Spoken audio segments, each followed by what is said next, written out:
The webinar will begin shortly. Please remain on the line.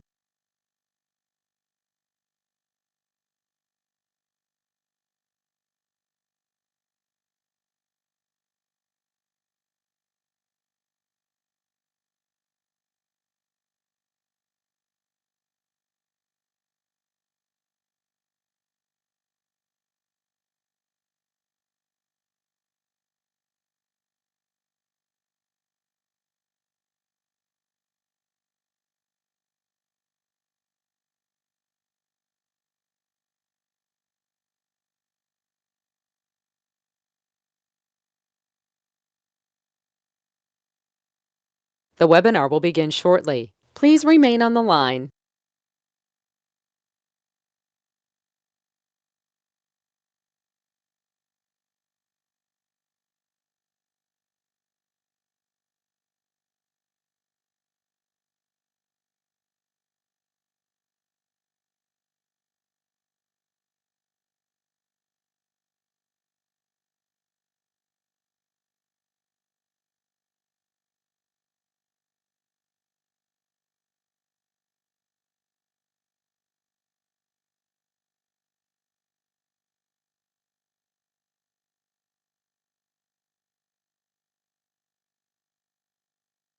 The webinar will begin shortly. Please remain on the line.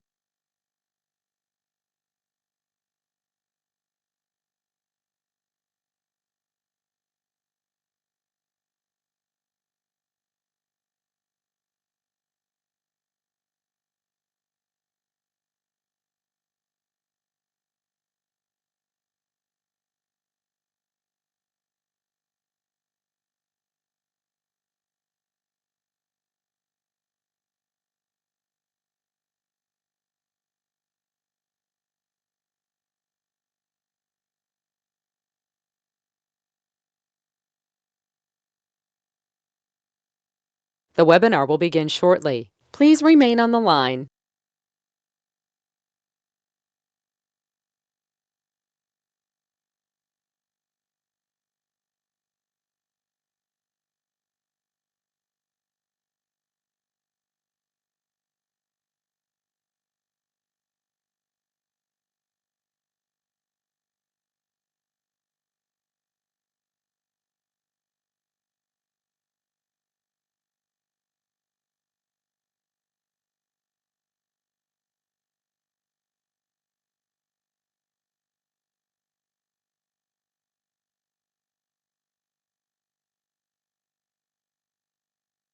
The webinar will begin shortly. Please remain on the line.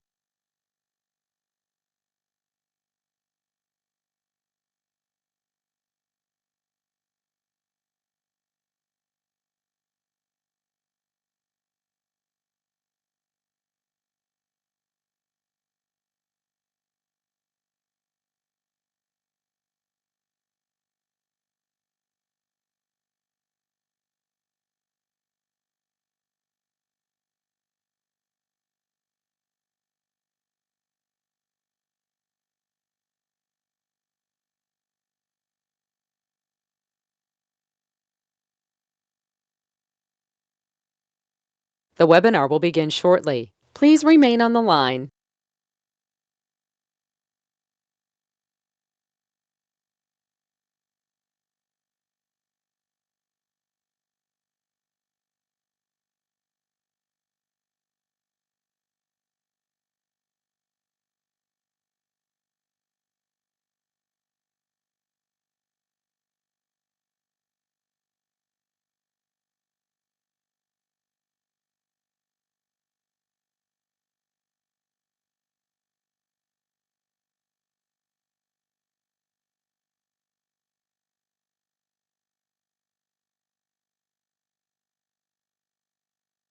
The webinar will begin shortly. Please remain on the line.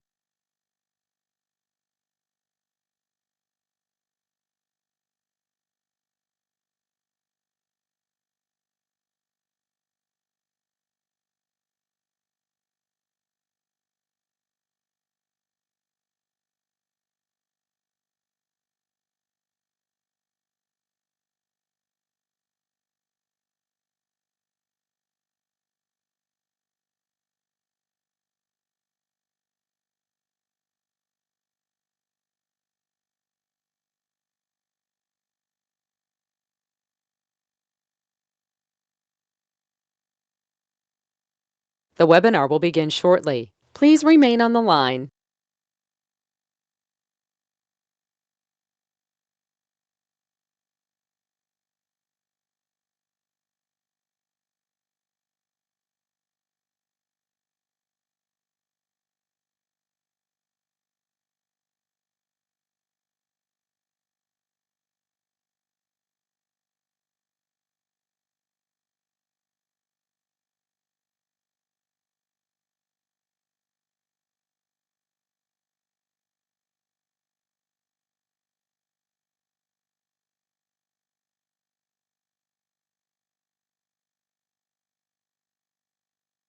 The webinar will begin shortly. Please remain on the line.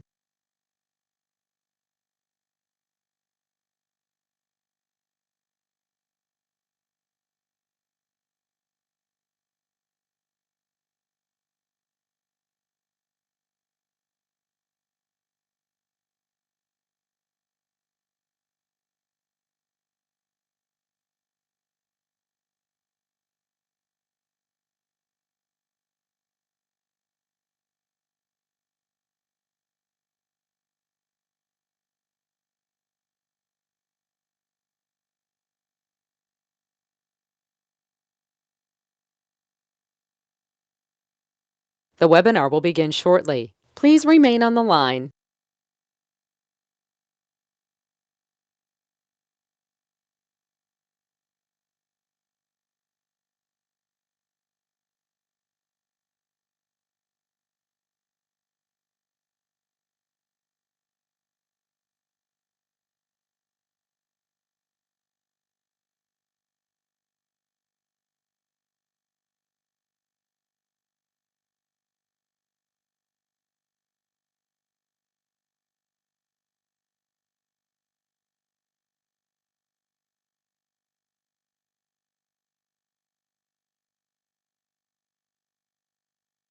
The webinar will begin shortly. Please remain on the line.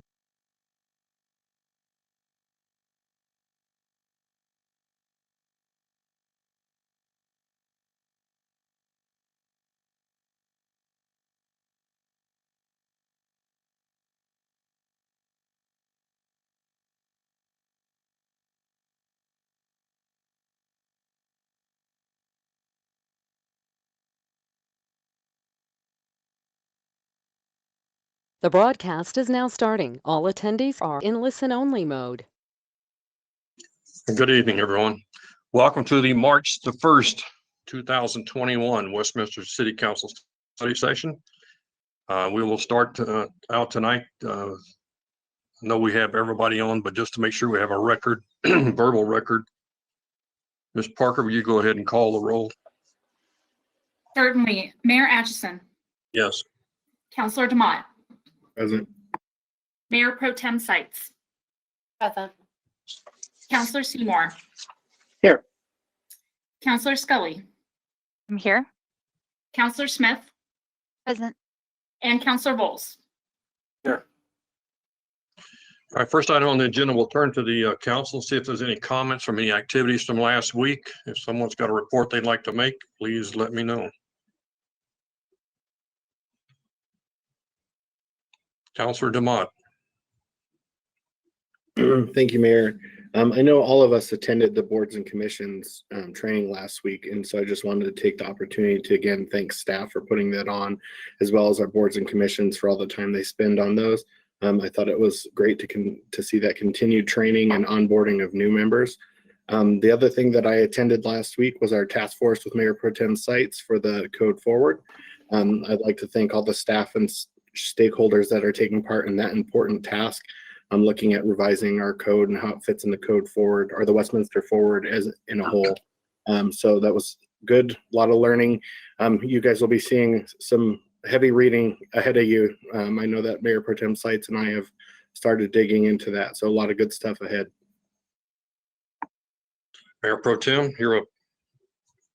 Thank you, Mr. Mayor. And I'm going to go in order of my week, but yeah, Councilor DeMont is not kidding about a lot of reading. So, so on Tuesday,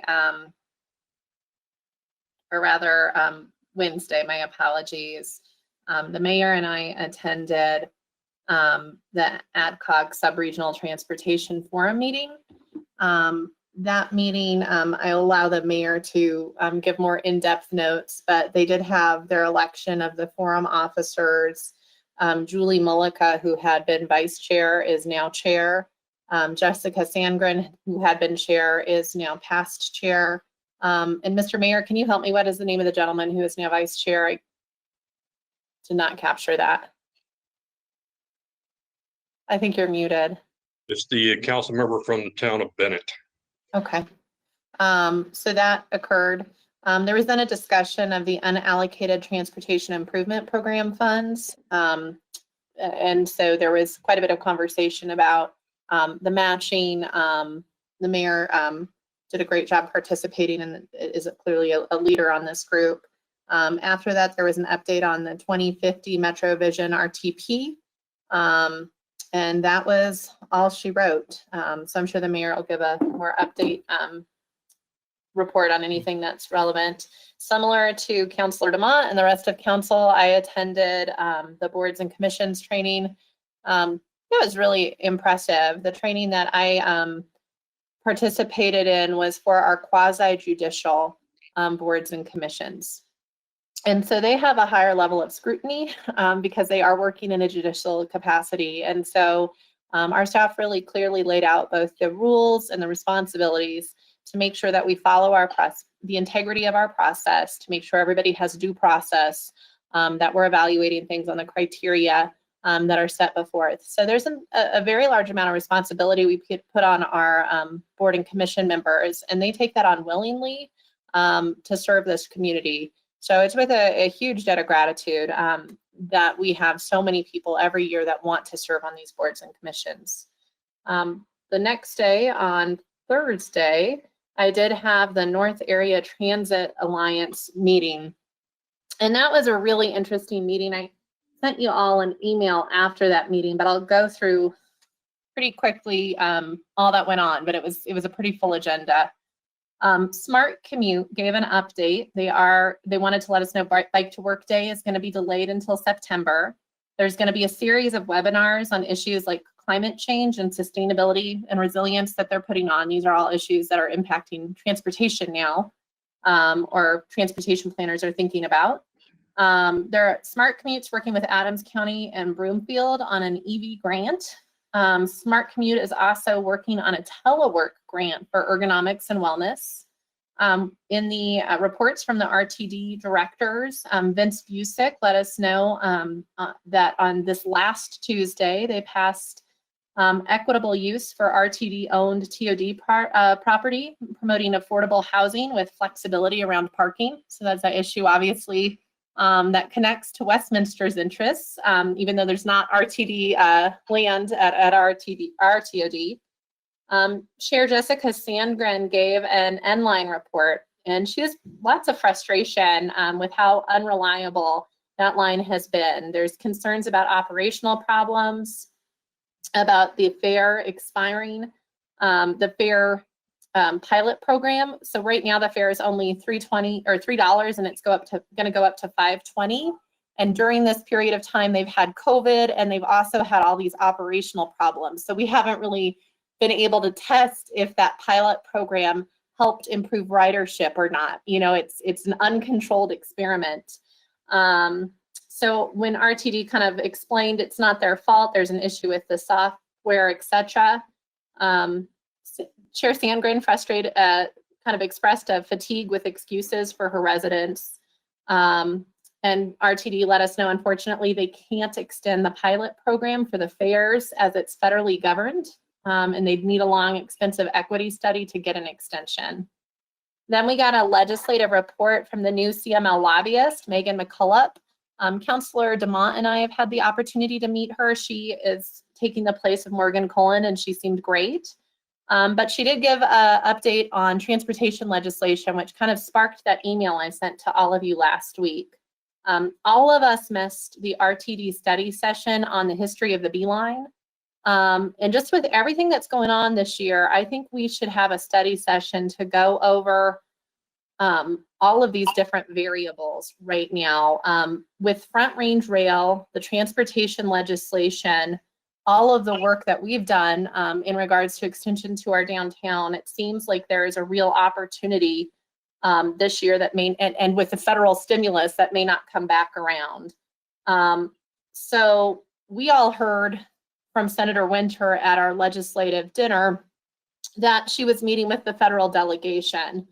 I just had a follow-up call with her, and they've been in talks with all of the stakeholders, RTDs, Deborah Johnson, Perlmutter and Negus, the Polis administration, Sol Pace from Front Range Rail, and there's growing support for Northwest Rail to take the Northwest Rail corridor.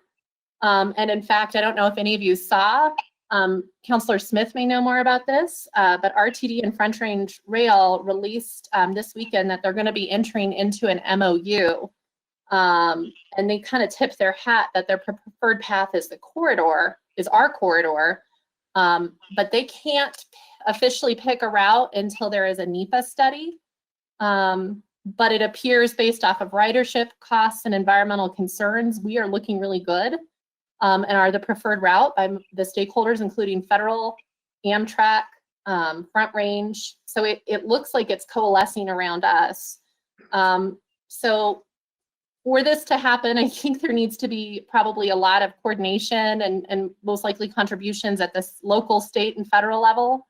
And I'm hoping you guys will support me in asking that we get kind of a comprehensive study session to look at all of this so we can be ready to act if something happens. To the mayor's credit, the entire time I have been on council, because of his urging, we have had extension to our downtown and completion of fast tracks in our strategic plan. This is the first time that I've been on council that there looks like there is just enough factors coming together that we really could have some movement on this. So I would really like to get a study session so we can talk about this, or perhaps talk about it during our strategic plan. So I don't know where everyone else is at, but I know our residents are always looking for us to figure out ways for the promise that was made to them to be made whole. And it looks like we might have some new tools. So that I'll ask each of you, I guess, to respond to Cody and Dawn to that email I sent. You don't have to tell me tonight. And then finally, last week, Councilor DeMont and I did do the Code Forward Task Force. And Councilor DeMont was not kidding when he said there was a lot of reading. Councilor DeMont, was it 571 pages? Sounds about. Yeah, and it was just released that week, so it was hard to go through it all. They did a great synopsis of what was in there. It looks like there's going to be some pretty fundamental changes, but for the with goals that I think most of us agree with. It is definitely worth a look through. It's going to be part of the Greater Westminster Forward, but it's definitely a big change, but a big change with an attempt to hit our goals. The stakeholders this has started in 2018. So the stakeholders have been walking through this process for quite some time. And I have to say, it's really impressive to still see that level of engagement. I apologize for the very lengthy report. It was a long week of meetings. I have to tell you, just all of these different meetings I am going to, I do feel like there's something between the transportation legislation, the conversations on Front Range Rail, and the development of our downtown, that there is some synergy. I'd really like to have, as a council, a full discussion on this so we can weigh where our priorities are. The person's name you're looking for was Larry Vidum. Thank you, Mr. Mayor. My apologies. Councilor Bowles. Thank you, Mr. Mayor. Good evening, everyone. I also, like all of my colleagues, attended last week's onboarding for boards and commissions. I thought it was a wonderful session. I think it's very valuable. I'm glad that we do that. So I want to thank staff for all the work that went into that. I thought our team did a great job, and we had some technical snafus, but we still got a lot of good information out of it. So thank you to that. And then I also want to thank boards and commission members for attending. I think it's we have so many people who volunteer their time. I think it's wonderful. So all around good meeting. The Human Services Board used that opportunity to get together afterwards and set their goals for the year and lay out the calendar. So they'll begin having meetings at the end of this month and through April and May to begin looking at grants that, like they do every year. We did have Joe Sloan, a longtime member of the Human Services Board, did step down this year. So if you see him, thank him. He was a longtime member, did a lot of good work on Human Services Board for the city. Our new member is Christine Gertz, and she just started. This is her first meeting. So if you see her, welcome her aboard. If you bump into her anywhere. They did go through their goals, and they're going to stick with the same goals of housing, food assistance, and mental health, but they're going to also add a category for COVID. So if it's something that mitigates COVID or helps in any way, that will add a priority to that grant. So they did talk about that, and I think that's important. So that's what I have. I look forward to a good meeting. Thanks. Councilor Scully. Yeah, thank you, Mr. Mayor.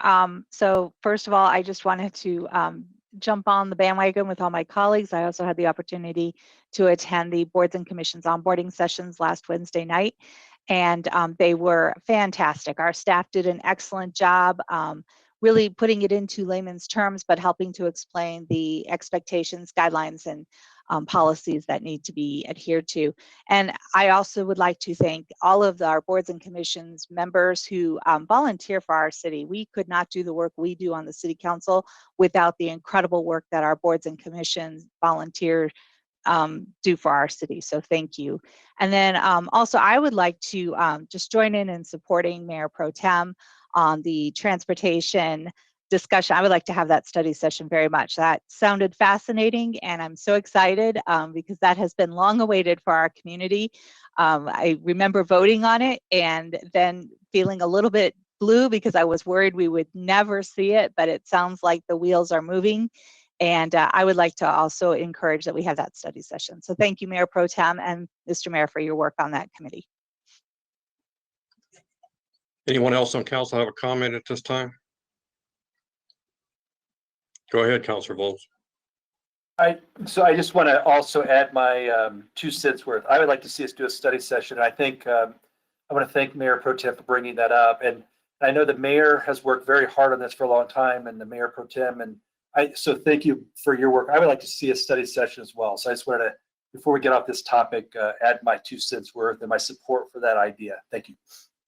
To the best of my knowledge, staff is already working on that issue to try to get it into a study session, probably toward the latter part of this month. Oh, good. Thank you. Quick piece for you. I know that there has been a long-awaited opportunity to get quiet zones in the southern part of the city, and we have been negotiating with BNSF for a number of years. We have contracted with them. We put the money aside, and still we haven't gotten a date firm. I tried to check with them again last week. I still don't have a firm date, but it's in the queue. Promise me, it's in the queue. Now that and an empty cup of coffee, which I have here in front of me, you take that to the bank and we'll get money for it. I would remind you that on Thursday, March the 4th from noon to 1, there is a presentation on the B and G lines quiet zone meeting that RTD will be hosting. I'll send that forward to the staff so they can post a link to that, or people who can attend will have an opportunity to go put their 2 cents on that. And that is coming up on March the 4th. We have quite a discussion tonight on legislation coming up. But other than that, if there's nothing else, I'll turn it over to Mr. Andrews and see what we got from the city staff. Thank you, Mayor, Mayor Pro Tem and City Council. Jody Andrews, Deputy City Manager and Acting City Manager tonight. A couple of comments before we move on to the agenda. To just support what many of you have commented on and the mayor confirmed, staff is working on preparing a study session for you on transportation and rail, and we will have that set up for you as soon as we can. There's a lot of movement in this area as has been mentioned, so we will be bringing that forward for you at our first opportunity. Second, I would like to comment for the benefit of the public. I'd like to mention your work in appointing the city's next presiding judge. City Council will be meeting with 14 highly qualified candidates for that office. in an executive session this Saturday, March 6th. I'd like to recognize the hard work of staff that has gone into the process so far, and thank City Council particularly for its commitment to this key recruitment for the city and to coming in and working on Saturday to help us move forward with that selection. Also, I would point out and remind you, we have an information only item on tonight. It's the draft Westminster site naming policy. And if you do have comments or feedback, please provide those to Jason Genk, our Director of Parks, Recreation and Libraries, by next Thursday, March 11th.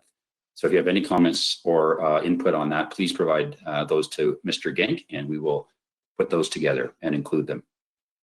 Just before I move to my final set of comments, I'll run through for the public tonight what our agenda looks like.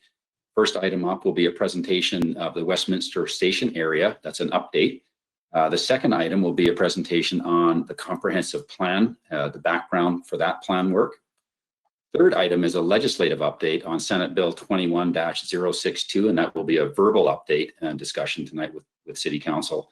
And then finally, the fourth item this evening will be a discussion of the city's response to COVID-19, and that will include an update this evening from our City Attorney, David Frankel. Just before I turn it over to our first presenters this evening, I'd like to ask my colleague, Barbara Opie, Deputy City Manager. She has a few additional comments to provide, and then we'll get right into the agenda. Thank you. Ms. Opie. Yes, sir. Thank you so much for the opportunity to join you. As you may have noticed, we've been trying to bring to you some just highlights as we have the opportunity of some things that are going on in our organization that are some great work that's happening. So tonight I'm asking Stephen Gay, our Utility Operations Manager, to join me. We're just going to provide you just a quick little overview of some of the great things that are happening in the Utility Operations Division. Stephen, if you could join me on camera. Before I turn it over to Stephen, what I would like to do is just give you a little background on Stephen. He's been with the city for 8 years as our Utility Operations Manager. Prior to that, he's got a great deal of experience with Long Beach, California, North Las Vegas, Nevada, and he previously also served in the U.S. Navy. His current affiliation, he's done industry affiliations with the American Water Works Association, both at the regional level and nationally, currently serving on their board of directors, as well as currently on their board of directors for the Metropolitan Water Reclamation District for the city. Tonight, what we're going to do is provide you just a quick overview of some of the good work that our Utility Operations Division is doing throughout the city. And Stephen, your division operates with 4 business units, correct? And could you share us a little overview of what your operations are and how they work? And then we can walk through a couple of these real quick slides real quickly. Thank you for your attention, City Council. Thank you, Barbara, and thank you, Mayor and Council, for this opportunity to speak with you tonight. Utility operations is made up of 4 business groups, and essentially we're broken down into water treatment. So we treat the water from Stanley Lake, then we put it in our distribution system, we deliver it to our residents' homes. Then once they use the water, it goes into our collection system, which takes it over to our wastewater treatment facility, which treats it and returns it back into the waterways of the state. So that's just a high-level overview of the 4 business units within the Utility Operations Division. And in speaking about some of the highlights or accomplishments over the last year, I'll start with our administrative team and our field teams. What they've done is they've deployed some asset management tools that will help us more efficiently monitor the resources that we purchase and or deploy into the field. Meaning, so we're putting barcodes on all of our storage racks with our parts and materials. So when we receive those in inventory, we can scan them in, we can document that, and then when they're used out in the field, we can scan them out of inventory and show where they've been installed. And how that's of value is that at the end of the year when we do our inventory, it's now all computerized. So we don't have to go down. We will hand count for a while until we verify the accuracy of these systems. But for all intents and purposes, it'll be all computerized, so automated from moving forward. The next area is within our water treatment division. You may or may not know, but Semper, our largest water treatment facility, was just offline for over 30 days. And that was due for some major CIP, capital improvement projects. So we hardened our high service pump station. We made some major modifications to our yard piping, so the piping within the facility, and did some significant updates to our SCADA and telemetry systems. And that required that we take the entire plant offline for 30 days. So our Northwest treatment facility actually supported the city for that period of time. And you may not know this, but Northwest just came offline this morning to do some major CIP in that. So this is another amazing project that we're able to facilitate during this COVID period of time. Moving towards field operations, as most of you know, we did have a large meter replacement program where we replaced over 33,000 residential meters. And that project is in closeout right now. So I think we only have maybe 100 to 150 accounts that we have to finish with the installation. And one of the advantages of that is our ability to identify leaks, where in the past it took us 60 to 90 days to notify a customer that they had a leak on their property. Now we can do it within 48 hours or with that current technology. And also within the field operations team, you know, have you noticed we had a couple snowstorms? Well, our utility operations is actually provides 2/3 of the support for all snow operations. And so we were able to accomplish all of our tasks, all of our normal duties while responding to snow and helping our street operations team with snow and ice mitigation. Moving forward to the, another thing I did want to point out, during the freeze that we had where Texas had such a difficult time, Semper Water Treatment Facility received over 200 customer calls regarding frozen meters. So the customers weren't getting water into their homes. And they were able to help the customers troubleshoot those calls, which resulted in the majority of the customers taking care of the issue themselves. But we were also, during the snowstorms, able to respond to over 80 calls out in the field to help our customers out. So with regards to our wastewater treatment facilities or wastewater field facilities, they also include a group called the Infrastructure Asset Management Team. And that team has been working diligently over the last couple of years to really bring up to date our computerized asset management systems. And they've been working with our street department to deploy some new tools that will help them more accurately monitor operations when it comes to snow removal. And then the last update will be our wastewater treatment facility. We've just accepted or finalized our biosolids or our dewatering facility. And where that's significant is historically we would have to make between roughly 20 trips to our farm. You guys, as the mayor likes to point out, as we're farmers as well. We have about 3,000 acres in Strasburg. And we'd take about 20 trips a week out to the farm to incorporate our biosolids into the land. With the dewatering facility, those trips have reduced to between 8 and 10 trips a week, and that's approximately 100 miles round trip. So those are some highlights of some of the significant projects that we've been able to complete during this pandemic. So hopefully that was quick enough and provide some information. And I'm here if you have any questions. So. Thank you, Stephen. I did want to just wrap up real quickly. Thank you so much for this information.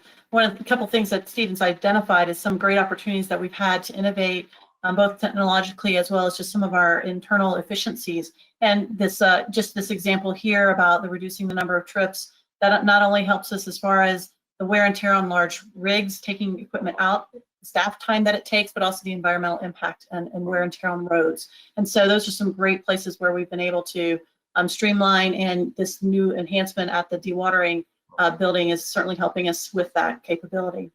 Lastly, before I turn it back over to you and let Stephen sign off, I did want to share with you that Stephen unfortunately is going to be leaving us here. I'm not sure if you're all aware, but Stephen has informed us that he's got a great promotional opportunity. He's going to be the Director of Water and Wastewater for the city of Denton in Texas.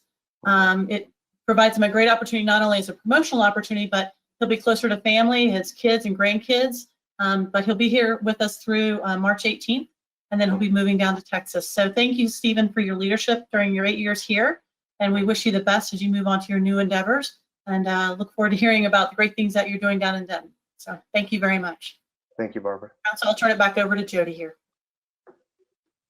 All right, hang on a minute before you guys get off. Stephen, if you and Barbara would stay on, we had a question that came in from Councilor Demott.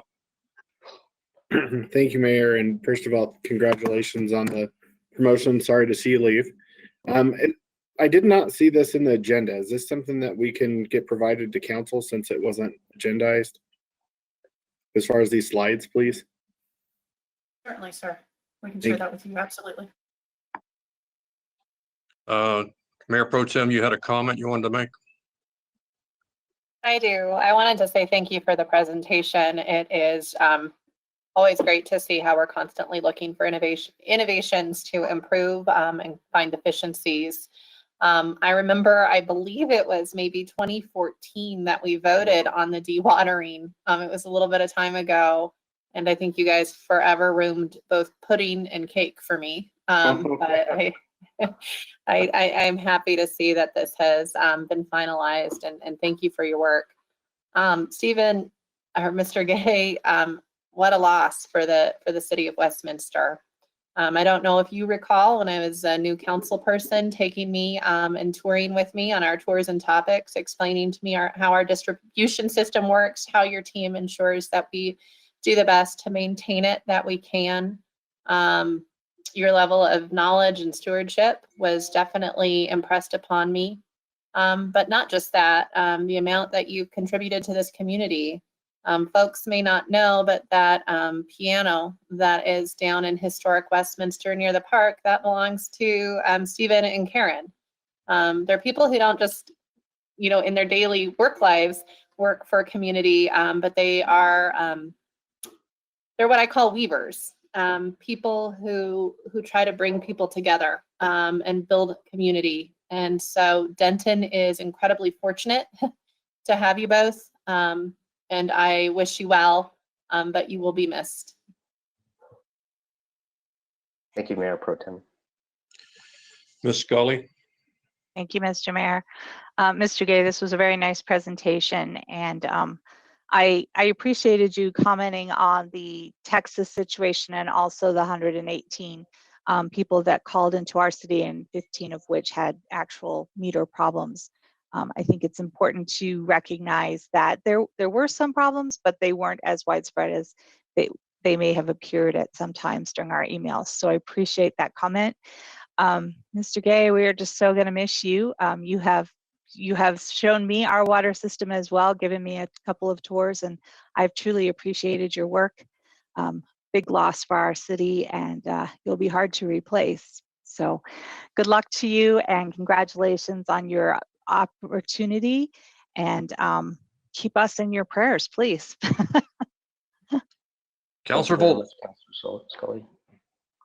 Thank you, Mr. Mayor. And Mr. Gay, I'm just going to add, we're going to miss you. You've done an outstanding job for our city, and thank you for this presentation.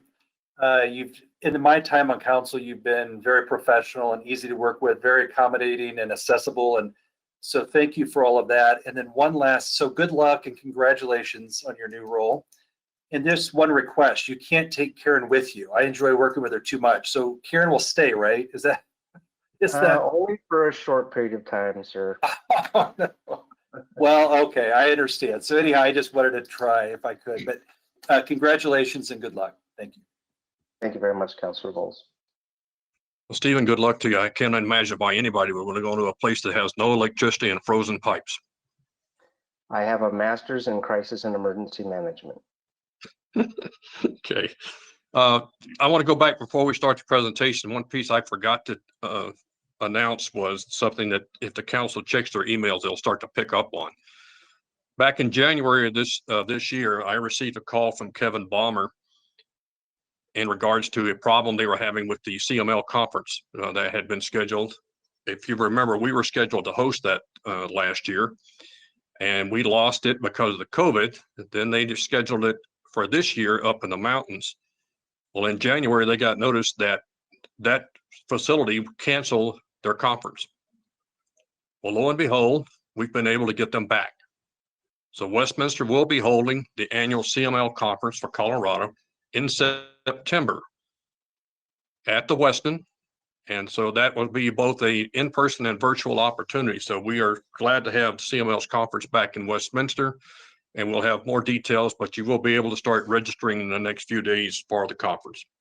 So thank you for CML for coming back, and I greatly appreciate the Weston working with the group to try to make sure they could get them back here in Westminster. Moving on to tonight, Mr. Andrews, let's start with item 1, our stationary update, please. Yes, thank you, Mr. Mayor. We'll move right into that item with the introduction of Jenny Grafton from Economic Development and with Seth Plass from Community Development.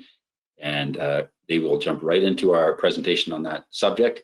If you have questions, I've talked to them ahead of time, and we'd be happy to answer those questions as we move through the presentation tonight, because some of the slides have some detail in them, and rather than wait on those, please ask questions as we go tonight on this item. Thank you. Thank you, Jody. And good evening, Mayor, members of Council, Mayor Pro Tem. This is a real treat for Seth and I to be back with you and having an opportunity to talk about the Westminster Station neighborhood, because it's been a little while. And for that reason, we do want to be respectful of the fact that there probably are a lot of questions and pause on each slide for just a moment. It may not be obvious for those of you who've had an opportunity to drive through that neighborhood recently, everything that is going on. There's a lot below the surface that's just about to emerge. And so we're really delighted to have the opportunity to talk with you about some of those things tonight. And I want to double check before we get going if we have the slide presentation loaded or if I need to share my screen. So, yeah, I saw that. I don't have that loaded, but I can pull it up here and just like, if you give me 2 minutes. Oh, that would be wonderful. Just a quick second, yeah. Okay.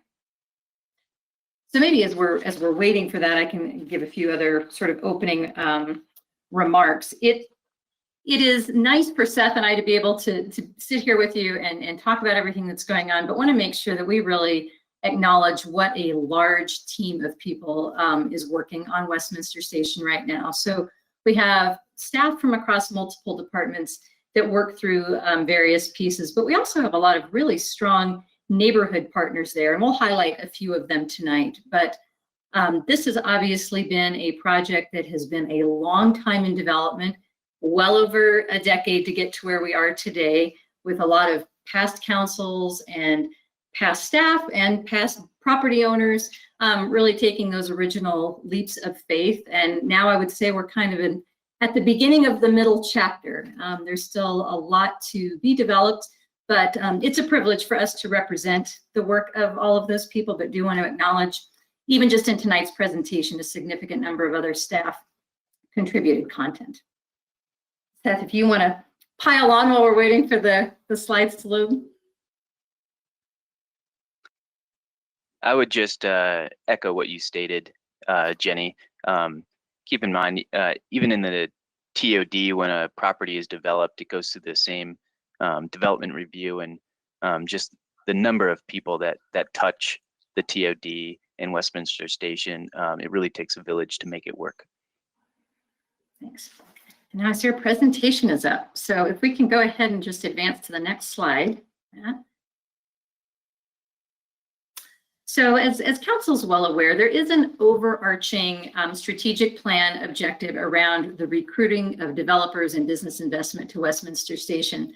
But it really does touch upon and encapsulate a number of other strategic plan goals. And so we've just highlighted some of those here. They're highlighted in the memo as well.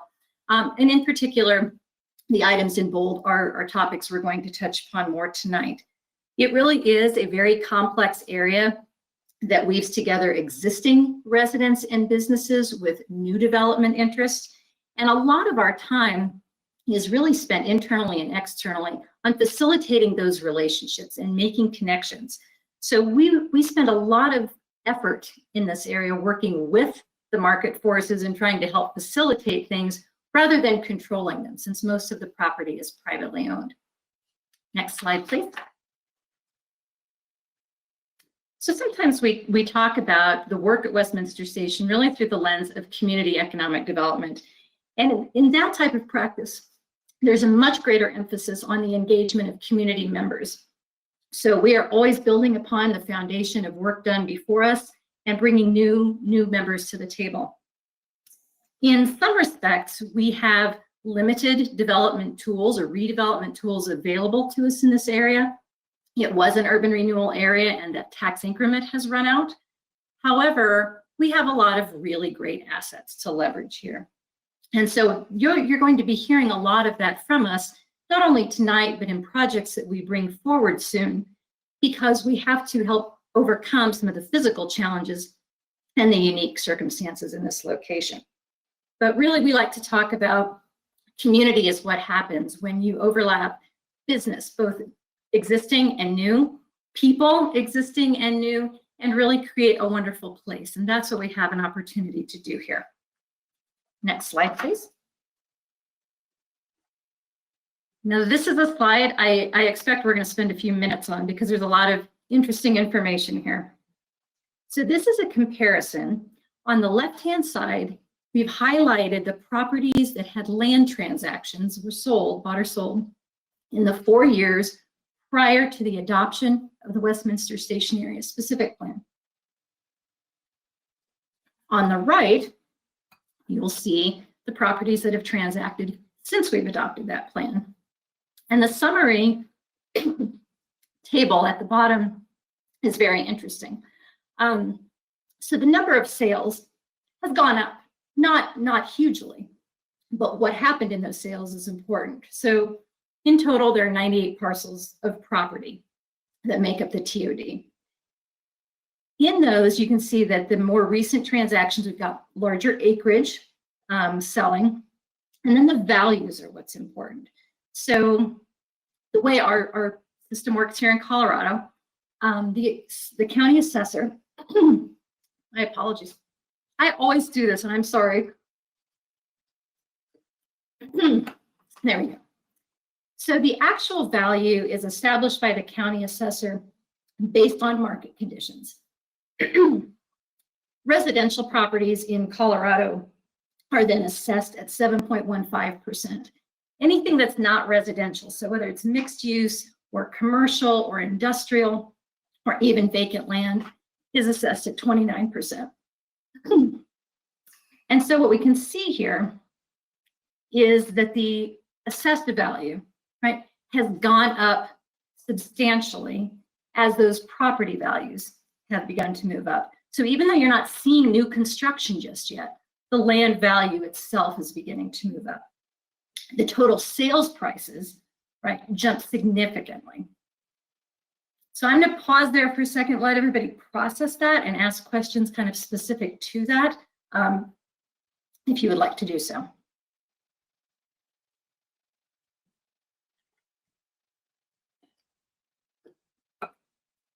And we can come back to it later as well. Okay, go ahead. Okay,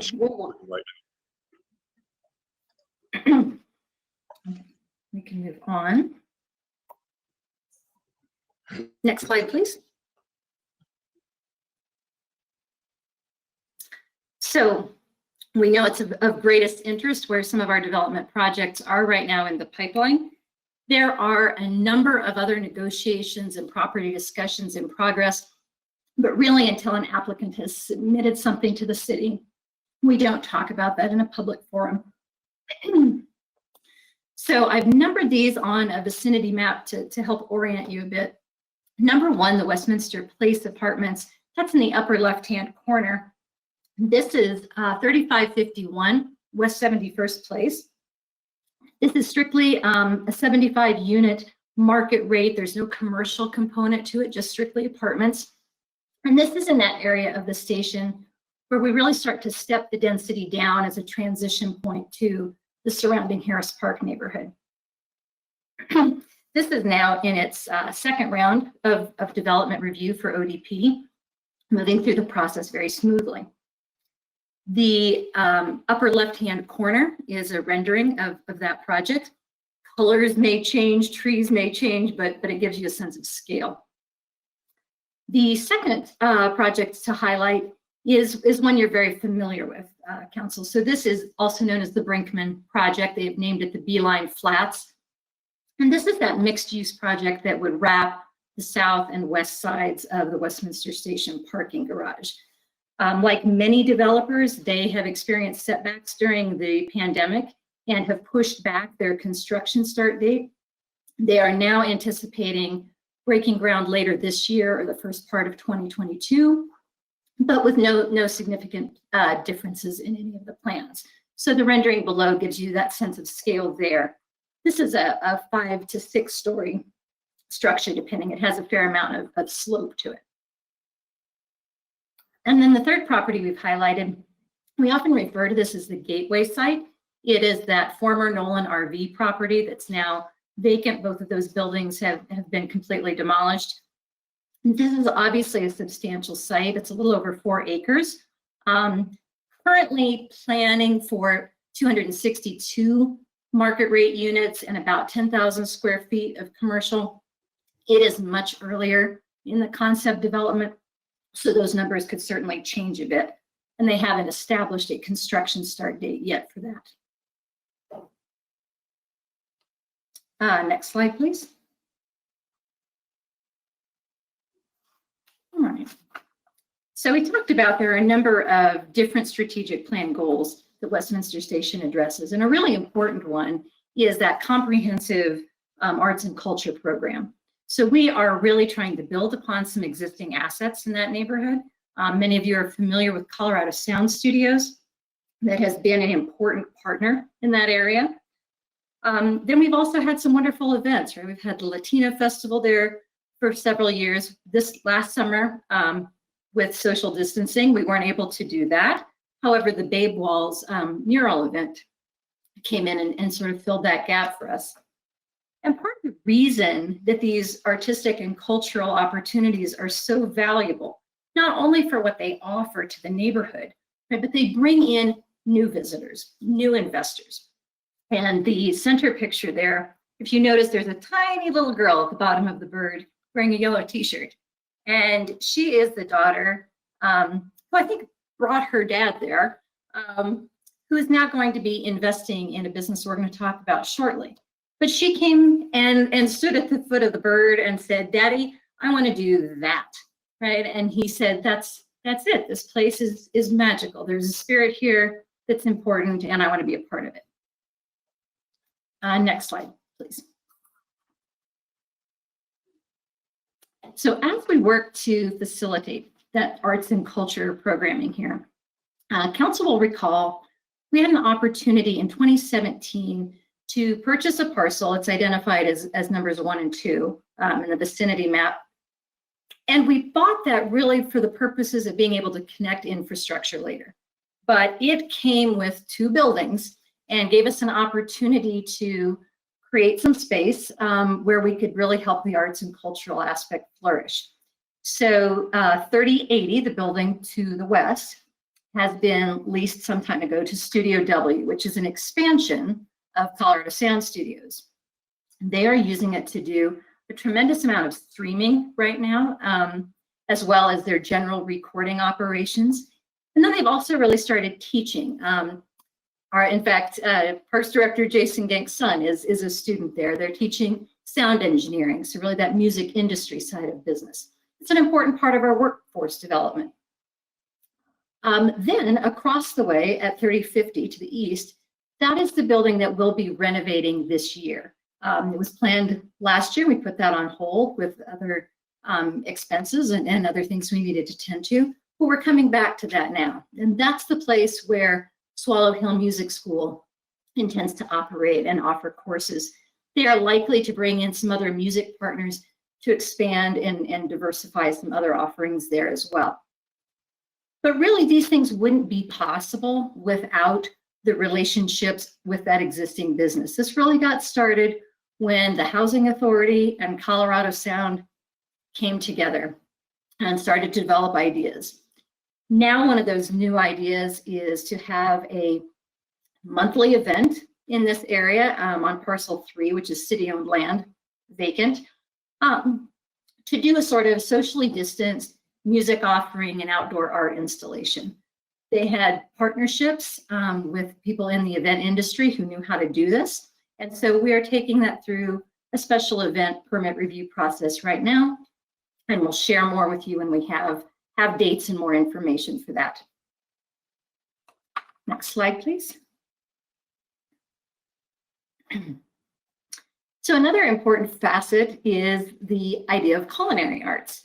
And the little girl in the yellow t-shirt that I mentioned, her father wants, and his partner, want to start a food truck park. And that is identified on number 4, that sort of triangular piece to the north side of the garage. This is city-owned land that we would be leasing for this purpose, a long-term ground lease.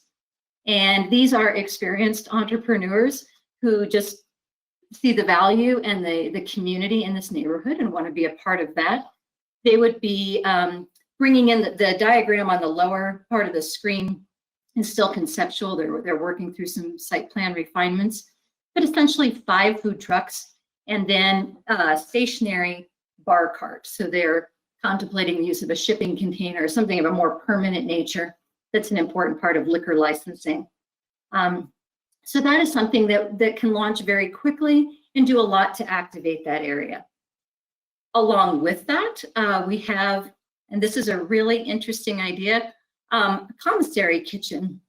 So for those of you who aren't familiar with it, a commissary kitchen is a commercial grade kitchen where a food service provider can cook, prep, store equipment, store food, all within the regulations they need to operate in under health code, and then go and offer it at a food cart or a stand. And so we have a local property owner that I'll come back to in just a moment, who said, hey, I have this vacant space. What if I did something like this? Would that work here? And we put her together with the food truck entrepreneurs, and they're expanding the idea and trying to figure out how they can bring in other culinary startups. So it's a lot of that sort of synergy that really starts to happen with this group. Along similar lines, we have a potential coffee roaster who loves the area because of the arts and the creativity, and said, you know, I'd really like to move my flagship location here and have my headquarters offices and do the roasting and have a cafe and do some tasting. So we're working with him to determine which location is going to work out best. And then finally, another complement in the food area is Maker Housing Partners, as many of you know, intends over time to redevelop their older properties. To do so, they have acquired a lot just on the north side of the proposed food truck park, that they scraped an old house that was there and said, hey, until we're ready to really do the redevelopment, what would you think of a community garden? Which is a wonderful use for a vacant parcel to keep it active and be a community hub. So all of these things, all of these people are talking to one another and trying to figure out how they help and support each other to be successful in the neighborhood. And that really is emblematic of what community economic development does. And I said, before I turn it over to Seth, I wanted to give you one other little piece on the property owner for the commissary kitchen. So this is for Councilor DeMott, who I know has been very interested in when we were going to bring Girls Auto Clinic into Westminster. That business owner, Patrice Banks, took a lot of hits over the last year with COVID and has had to concentrate on her Philadelphia operations. Still intends to come to Colorado at some point, but that is on the back burner for her in terms of business planning. But that property owner is the one who's proposing the commissary kitchen. So we're thankful to have people with that sort of creativity and willingness to pivot in different directions. And with that, I'm going to turn things over to Seth. Thank you, Jenny. Next slide, please.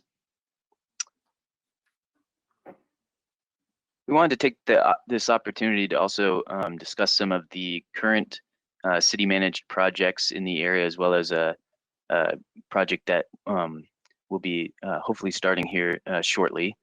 The Nature Playground is well underway at Westminster Station Park, located on the northeast corner of Lowell Boulevard and Creekside Drive. Construction crews are hard at work pouring concrete sidewalk in constructing the restrooms facility seen in these photos. The project includes grant funding for Adams County Open Space, Great Outdoors Colorado, and Westminster Legacy Foundation. The site plan is shown on the left side of the slide, and the project features numerous nature play themed activities, including a mini mountain and switchback trail to reach a series of tree houses connected by a bridge. It also includes climbing structures made of natural materials, a sand play feature, and a water play area. The anticipated completion for this project is fall 2021. Next slide, please. At next Monday's City Council meeting, staff will be presenting the construction contract for the installation of 8 solar pedestrian lights along the east side of Hooker Street. The project limits on Hooker Street are from 72nd Avenue to 71st Avenue. The solar light pole and fixture is shown on the right side of this slide. This proposed project will also construct a 5-foot wide concrete sidewalk because the existing sidewalk is roughly 3 feet wide and does not meet ADA standards. The credit for these improvements really goes to the residents submitting Access Westminster communications and alerting staff to the mobility concerns for pedestrians traveling from 72nd Avenue to Westminster Station at night. The project is expected to be paid for by with community development block grant funds, as Hooker Street is considered a non-regional roadway. The solar pedestrian lights were chosen because they can be easily relocated to other areas of the TOD as Hooker Street is developed to its full build out. So in other words, if a property on Hooker Street is developed, they will be required to build the pedestrian improvements per the Westminster Station area specific plan. So it'd be similar to the sidewalk areas and street lights along the plaza area by Westminster Station. The impacted solar lights and poles by the development can then be relocated to another street or intersection within the TOD and still comply with the community development block grant regulations. If the construction contract is approved by City Council, construction is expected to start as early as next month. And keep in mind, future phases of pedestrian lights or sidewalk improvements may be requested as the need arises and as funds are available. Next slide, please. With that, we really appreciate your time and allowing us to update you on events and activities and projects going on at the TOD and Westminster Station. And we'd be happy to answer any additional questions you might have at this time. All right, thanks, Seth. Jenny, appreciate the comments. Council, have any comments or questions on the presentation as it was given? Catherine, you're having a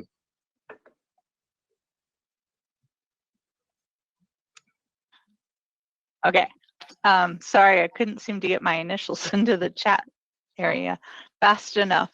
I just want to thank staff for this presentation. I always enjoy updates on this area of town. It's a very important area of town, really meeting the needs of inclusivity, diversity, and equity of our city, and really bringing great business to our community, and reimagining an area that frankly was not very pretty for a really long time. So I really appreciate your work. I have a few comments and a few questions. So bear with me here. We've put some housing development into that area, invested in that and approved that. And I was wondering, do we have any updates on how that is filling? Does it remain filled? Are they long-term residents, or is it, do we see a lot of vacancies? I'm just curious.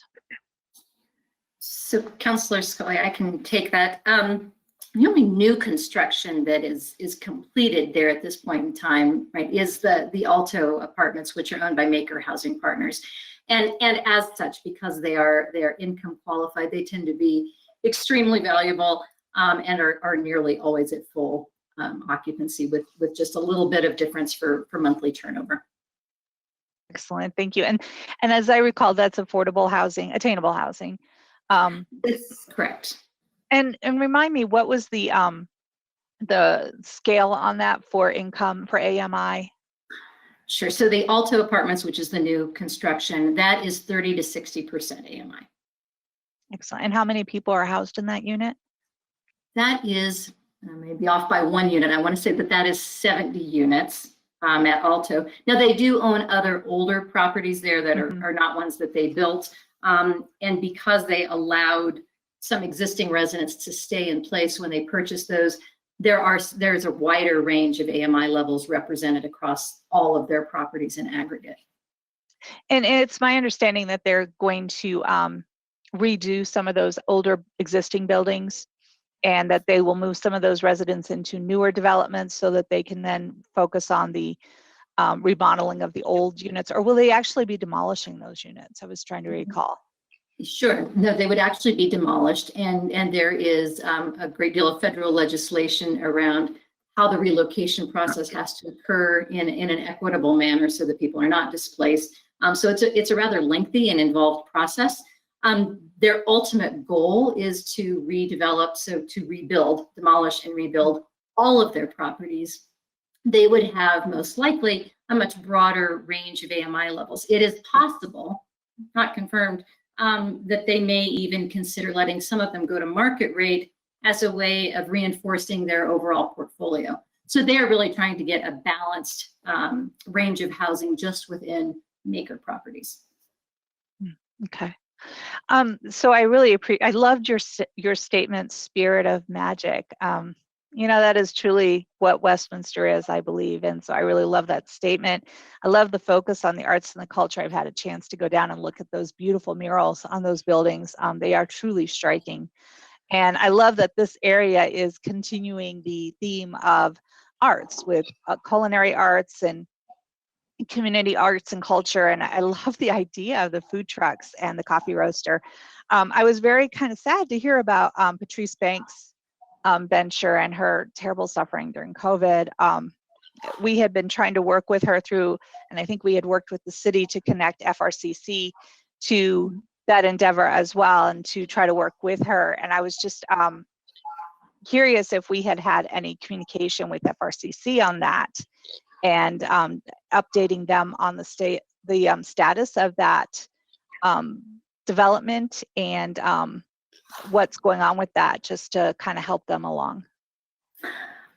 Councilor Scully, I would need to ask, my understanding was that most of the communication was at that point between Patrice and FRCC. I don't know if she has conveyed her current status to them or not, but we are still in touch with her, and I would be happy to ask. I would appreciate that.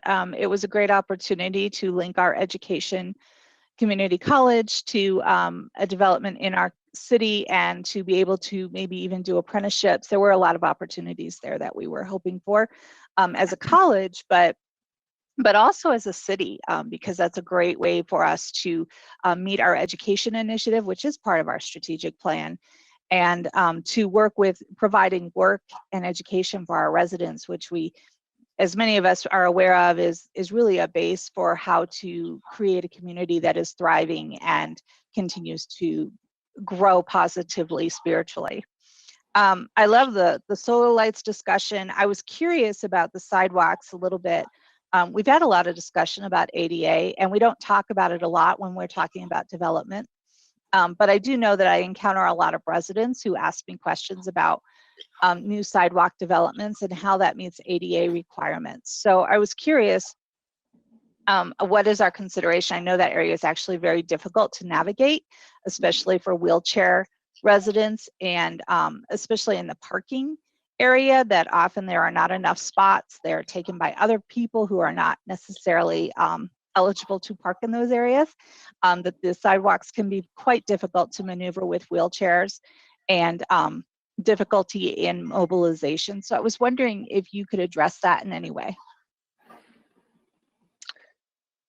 Well, as far as the ADA standards go, all of our standards and specifications that are adopted by the City of Westminster follow ADA guidelines. So all of the cross slopes, so the percent of grade on how a sidewalk slopes, to a curb ramp, and the percentage the maximum percentage it can be, to sidewalk widths, and even the how many ADA parking stalls per standard parking stall needs to be assigned. That is all within our City of Westminster standards and specifications. So city projects as well as development projects are required to adhere to those regulations or guidelines. And this project is no different. I appreciate that. Thank you so much. Great project. You know, it was a huge, the train station was a huge benefit to our high school students last year, who the lights were a glow of everybody's high school, and it was just amazing to see all the pictures. People really enjoyed that area. They enjoyed running through the park, and there's a lot to do down there, and it was very exciting to watch our community take advantage of that area of our city.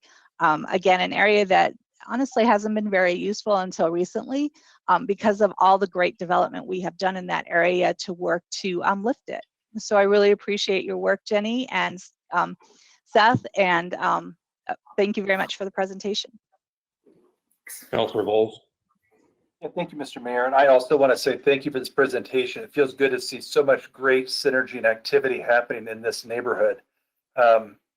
It's great for that area. So, and you know, with arts and culture and food and with food, I just want to thank Councilor Scully, because I know she was really involved in that partnership with Front Range Community College. So, in those efforts to kind of partner the city and our efforts with Front Range Community College. So, thank you for that.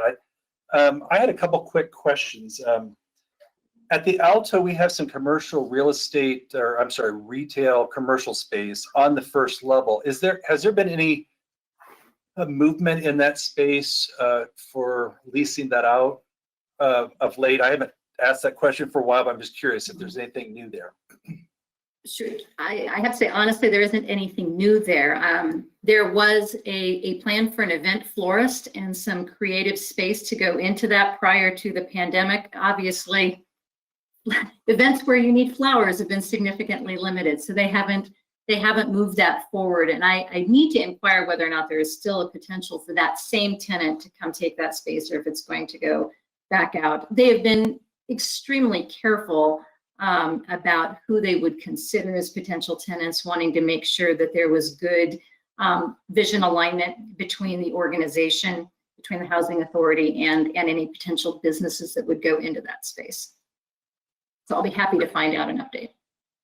Yeah, thank you. Yeah, that makes a lot of sense. They would be very cautious and conservative on who we could put in there. So I agree with that.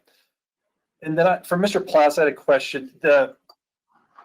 There on Hooker Street, the pedestrian lights and sidewalk, is that CDBG money that we approved a while back? Is that the same project that council approved that money? Is that okay? I believe so, yes. And I'm looking at Jenny too. Okay, she's nodding. Yes. So yeah. Jenny, is that right? I'm just trying to. Okay, get it. Sorry. Okay, good. Well, it always feels good. That's why I asked, because it always feels good to see our work kind of come to fruition. And I know we're working in that area, and that's a good investment. So thank you for that update. And I just want to say thank you for the update on the park. That's going to be an amazing project, and when it's done, that's going to be regionally renowned. And I think people will recognize that the region over. So thank you very much for the presentation, guys. Appreciate it. Mayor Pro Tem. Thank you. I agree with my colleagues. I appreciated the presentation and the update. It's been a little while. And Mr. Plass, I'm delighted to hear that the nature playground is going to be, no pun intended, up and running. So hopefully there's going to be a lot of children that enjoy that. Having been on the council that approved that and approved the grants and the funding, it is really exciting to see it come together. I do have a few questions. First off, I appreciated that in-depth real estate analysis to see how much the market has resonated with our vision and see the increase in the value of the properties. But I did want to ask in the metric, if we considered across federal, obviously, I think Midtown is a little ways away, but that seems to be booming as well. Which makes me feel like our site is becoming more probably attractive or will there's some synergy with that. And I just wanted to give you a moment to talk about that opportunity and if you think it's relevant or not. Sure. Thank you for the question, Mayor Pro Tem. Those numbers, of course, weren't reflected in that particular analysis because we really did, work with the boundary. That being said, and we'll be, I think, hopefully doing a presentation on this a little bit later in the year. The site just across Federal to the east, the 27.5-acre Northgate property, that is under contract for development. And it certainly has been measured against both Midtown and the station area in terms of developing their concepts. It's a little bit different in that we are limited on the density that can go on that side of Federal for some utility reasons. So it is actually a TMUND designation. So that's probably the greater limiting factor in terms of the values, just the density. But it certainly has, we definitely are seeing interest just outside along the perimeter of the station area boundaries as well, and those land values also increasing. Okay, wonderful. And so it sounds like initially I thought that was unincorporated Adams County. Do you think, I mean, and you're talking about TMUN zoning, is that then something that we're looking at incorporating in Westminster? So that property, so it's just the north side of 71st or 70th, that actually is in Westminster city limits. The portion right there, but wasn't there a portion that is, I mean, this was the whole situation with the traffic light? Correct. So 70th, and actually Seth could probably speak to the traffic light issue better than I could. So if you think of where the traffic light was being considered, and you go north from that, then it's city, and just to the southeast of that is the unincorporated portion. Okay, all right. Thank you for that clarification. I was wondering, I guess I was a little surprised that we didn't get somewhat of an update on the parking special district. Is there anything going on with that in regards to this site? I know we had created it. Is that kind of just status quo until we have some movement on these proposed developments? I can speak to it unless you'd like to, Seth. It really is pertains to as developments come in and their need to apply some parking within the district itself. Mm-hmm. So as we get further into some of these developments, we'll have that conversation if their parking needs require them to be within the GID. Okay, GID, my apologies for wrong type of improvement district. Okay. Yeah, I will add to that, Mayor Pro Tem. Actually, though, because we did go ahead and petition certain properties in the Brinkman development site, as well as that Gateway site, make up the current properties within that general improvement district. So we did capture assessment through the mill levy on those properties, even unimproved. We did gain some contributions to the GID budget last year. I think it was, Seth, correct me if I'm wrong here, I want to say it was around 10,000. Yeah, I'd have to look for those numbers again, but we can provide those. We could find those numbers out for you. Okay. I'm hopeful that they're providing to be the assistance that those who are wanting to invest in this site but have some constraints due to parking, that ends up being the tool that was needed to alleviate those concerns and be a facilitator. And I guess I'd like to see how that ends up unfolding. You did mention a bunch of different private investment that's interested in the site, and it was exciting. But there was a name that was missing from there that we've had conversations about for quite some time. And I'm hoping they haven't fallen off the list. And that was the brewery, unless I missed it. Did you already mention that? No, I didn't mention it, Mayor Pro Tem. I've reached out to Chris Dutton, the owner of that, and have not heard back from him. Certainly, the Brinkman project still has space for him, and that has always been a hope and a plan, but I'm not sure what his current business status is. Okay. Okay, my last, I guess, comment, or well, not my last comment. I want to mention the container bar that you mentioned. I'm trying to think what year it was. 2015, I went to Austin, Texas. And they had this really cool container bar. And I remember thinking, gosh, I wish Westminster would get something like this, because it had such a sense of place, and it was so, it was just such a neat adaptive use. And so it's exciting to hear. Just wanted to let you know that kind of tickled that memory for me. When I first got on council, the very first year, I went to a presentation. I went actually carpooled with Bruce Baker, a former councilor, and we went to CML, and we heard a presentation from Mac Cummins on a former director of planning for the city of Westminster on this site, and how we used affordable housing as the catalyst for private investment at this site and surrounding site. And I thought that was really exciting and intriguing. What you have done is expanded on that vision, and having arts and music and culinary expertise as a driver for economic investment, partnered with our parks, right? The quality of life. I just really appreciate the focus on placemaking and community making as a driver for economic opportunity. I'm excited to see what comes from this side. It's definitely not been on the pace that I had hoped for, but I think that's because there's a lot of challenges. But I like that we have made the vision be one of public value instead of immediacy. So just thank you so much for your work on this. I know there was a lot of people before everyone on this call were working on this, but we're here now, and I'm still excited about the direction that we're on. So thank you for continuing that. Thank you. All right, Jenny and Seth, I appreciate it, but we don't have any other questions queued up in the piece. So thank you for your time and your presentation tonight. Thank you. Thank you all. Thank you. Mr. Andrews, let's go to the item 2, and council, as soon as we finish with item 2, before we go into the legislative update, we'll take a bio break at that point, unless this one gets long. Thank you, Mayor. I'd like to move straight into that item then. This is our comprehensive plan background presentation, and leading the presentation for us tonight will be Andrew Spurgeon from our Community Development Department.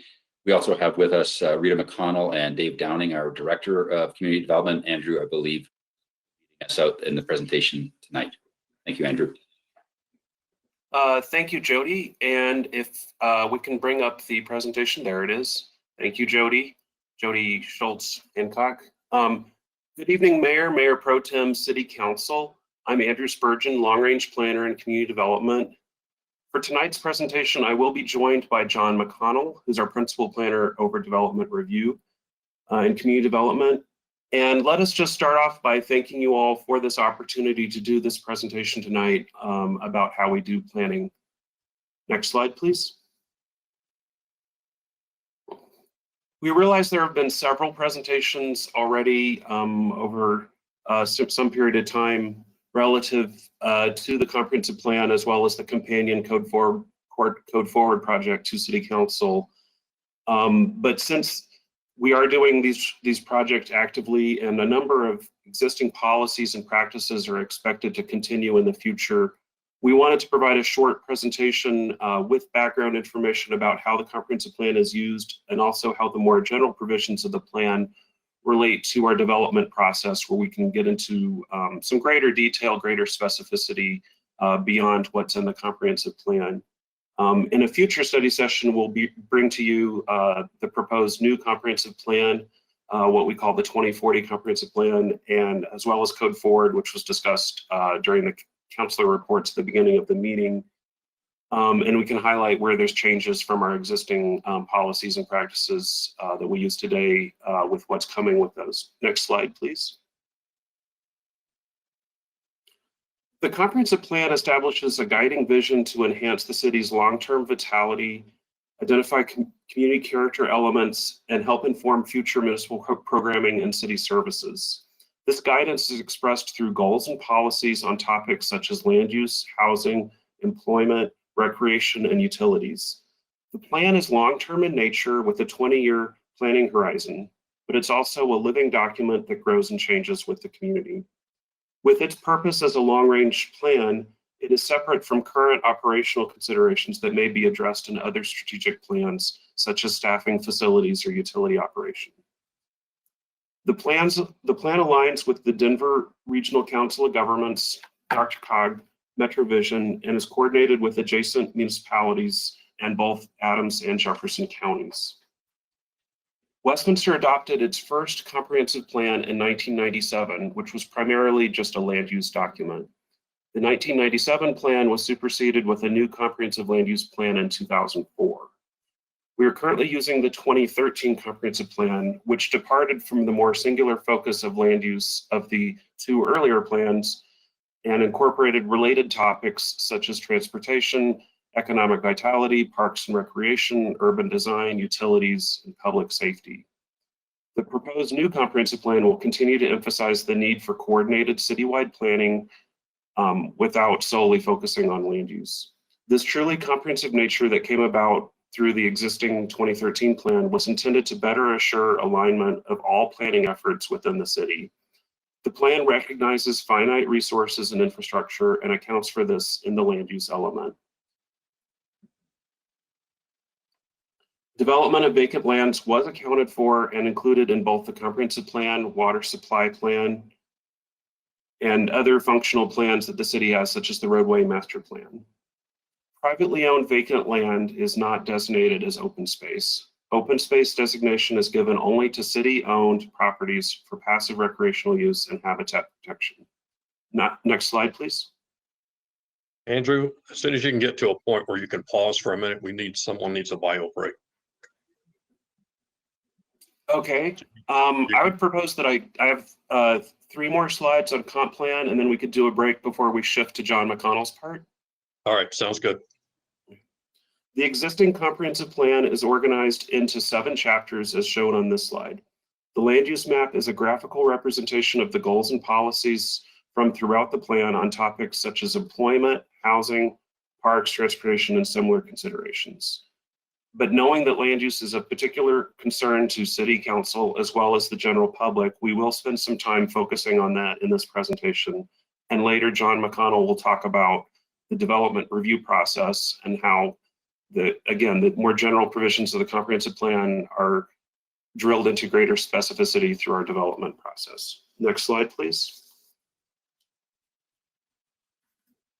In furtherance of comprehensive plan goals and policies, the land use element includes various designations for residential, commercial, employment, and mixed-use development types.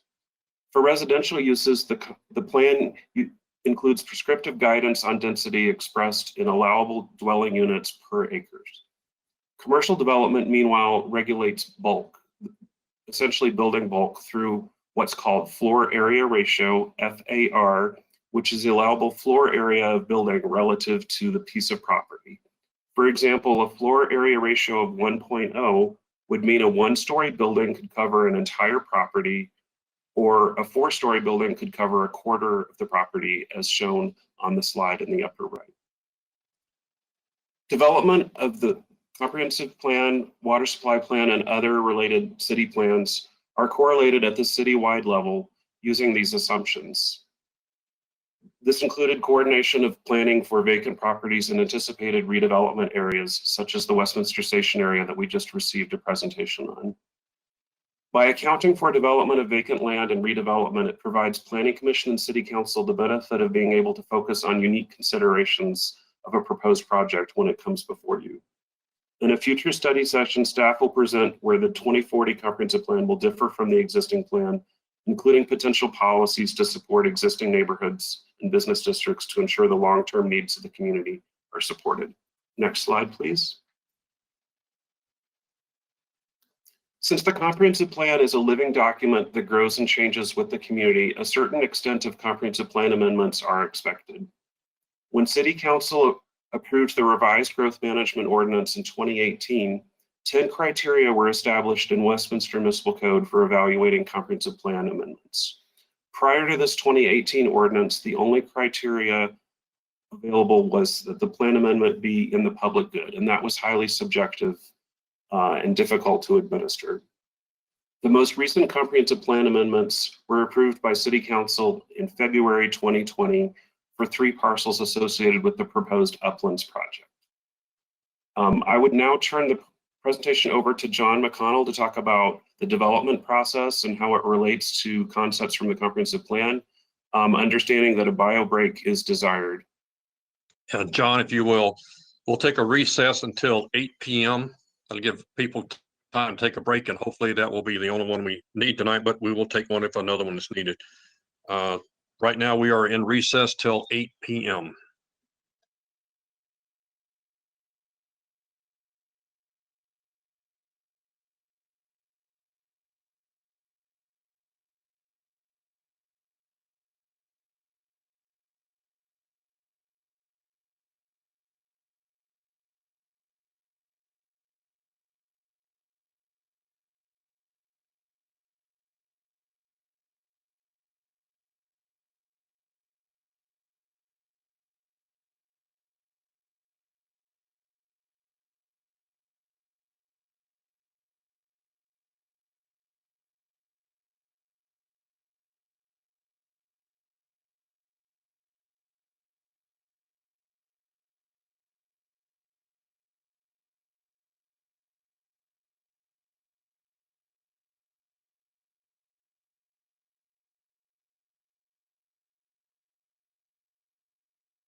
Mr. Mayor, can you hear me? Yes. I never know if my sound is working if I don't use the headphones or not.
All right, John, are you back? Yes, I'm here. I'm trying to make my camera work now. It looks like I'm here. All right, just for the record, all council members are back on the screen and it appears they all have connections. So let's go ahead. All right. Well, thank you, Mayor and City Council. So I'm John McConnell. I'm Principal Planner for Current Planning, and I have the privilege of managing a staff of 8 professional planners who collectively oversee the review of development projects citywide. Our team works in tandem with other city departments, divisions, and outside agencies to ensure that each and every development proposal aligns with the city's goals, policies, codes, and design standards. I'm here tonight to provide you with a brief overview of the development review process and how it relates to and is informed by the comprehensive plan. In fact, the comprehensive plan is the very first document that I consult when a development proposal comes across my desk. The illustration that you're looking at now shows the city's zoning map adjacent to the comprehensive plan's land use map. The zoning map is on the left and the comp plan's map is on the right. The zoning map establishes numerous residential, commercial, and industrial districts. Each zoning district contains specific land use regulations such as type of use allowed, building height, setback, and bulk provisions. You'll notice that unlike the comprehensive plan's land use map, the majority of the zoning map is colored a light gray. This color represents the PUD zoning district, and this district comprises approximately 2/3 of our city. Land use regulation for PUD zones are unique to each development. These regulations are provided in detail in each development's PDP. According to the Westminster Municipal Code, every property zoned PUD must also have an approved PDP associated with it. The PDP must be approved prior to the use, improvement, or development of the property. Because the city code also requires that all use and development of properties within our jurisdiction comply with the comprehensive plan, it's critical that each PDP, official development plan or ODP, and building permit follow the basic rules outlined for each land use category, as well as other applicable provisions established in the comprehensive plan. Through the development review process, our professional staff ensure that all entitlement documents and building permits are in compliance with the comprehensive plan. Next slide, please.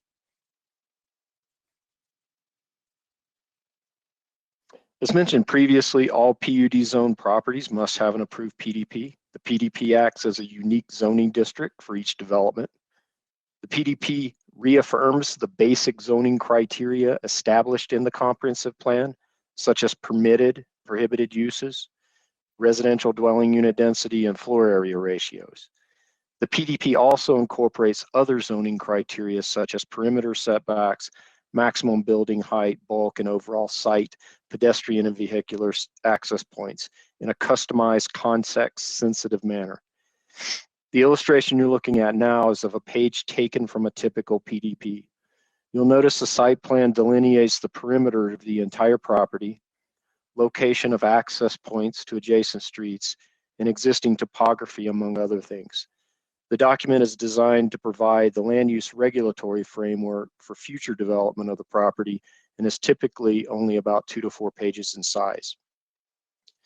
And other pages in the documents may include legal description of the property, statement of intent, zoning criteria as previously mentioned, and some basic overall design standards to ensure that the entire development is coordinated and harmonious, even if it's developed incrementally over many years.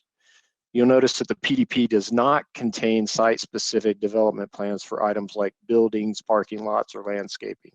These items are included in the official development plans. Next slide, please. The ODP represents the development plan for all or part of the associated PDP. Large PDPs may contain multiple ODPs and may take many years to develop. Smaller PDPs may contain as few as one ODP and may be developed all at once. ODPs are typically much larger documents compared to PDPs. They contain much more detailed information and can be dozens of pages long. This illustration shows a page from a site-specific ODP for a small site located within the PDP that I showed you a moment ago. This page illustrates the site plan for this development. You'll notice that there is a lot containing a building footprint, a parking lot, drive aisles, and access points, pedestrian crosswalks, site grading, and utility easement locations, all approved according to city standards. Next slide, please. Other pages in the ODP will illustrate the landscape plan with the details regarding the type and location of the plant materials approved in accordance with city standards. Next slide, please.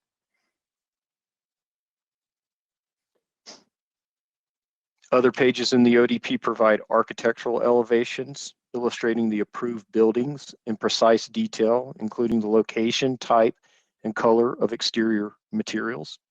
Just like PDPs, all ODPs are reviewed against all applicable codes, standards, and design guidelines to ensure that each development meets the expectations of our community. Next slide, please. This illustration shows the overall process starting with the comprehensive plan. Each subsequent document must be approved in sequence before a site can be used or occupied. The use and improvement of all properties must comply with our comprehensive plan. So thank you for allowing me to present this information to you. And this concludes our presentation, but we're here and we're happy to respond to any questions you may have at this time. Councilor Vols. Just really quickly, Mr. McConnell, thank you for your presentation. Excellent. I appreciate it very much. There's sometimes a little bit of confusion around when an ODP comes to council for approval and when it doesn't. And then I know the city manager sometimes has discretion to send it to us even if it didn't necessarily meet that criteria based on his own discretion. Can you elaborate just a little bit for me? I should know this, but what is the criteria? I know there's sometimes an acreage involved, but what else is involved in whether or not we look at the ODP? That's a very good question. I understand how it can be confusing sometimes. Our code actually allows the Planning Commission to be the final deciding body for ODPs. On occasion, we have brought ODPs to the City Council in conjunction with a PDP review and approval. For example, you might recall the PDP approval that you granted for the St. Mark Village Affordable Housing Project. Right. That PDP had several exceptions that they were requesting that the City Council approve. In cases like that, we really like to bring the official development plan that fully illustrates those exceptions and all the other aspects of the detailed development plan to you, to show you, to illustrate what you would be approving in those exceptions.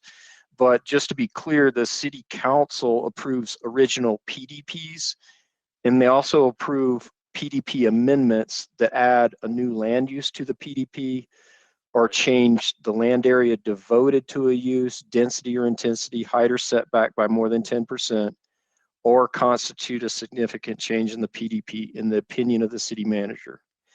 So typically you won't see too many ODPs, but you will see PDPs and PDP amendments.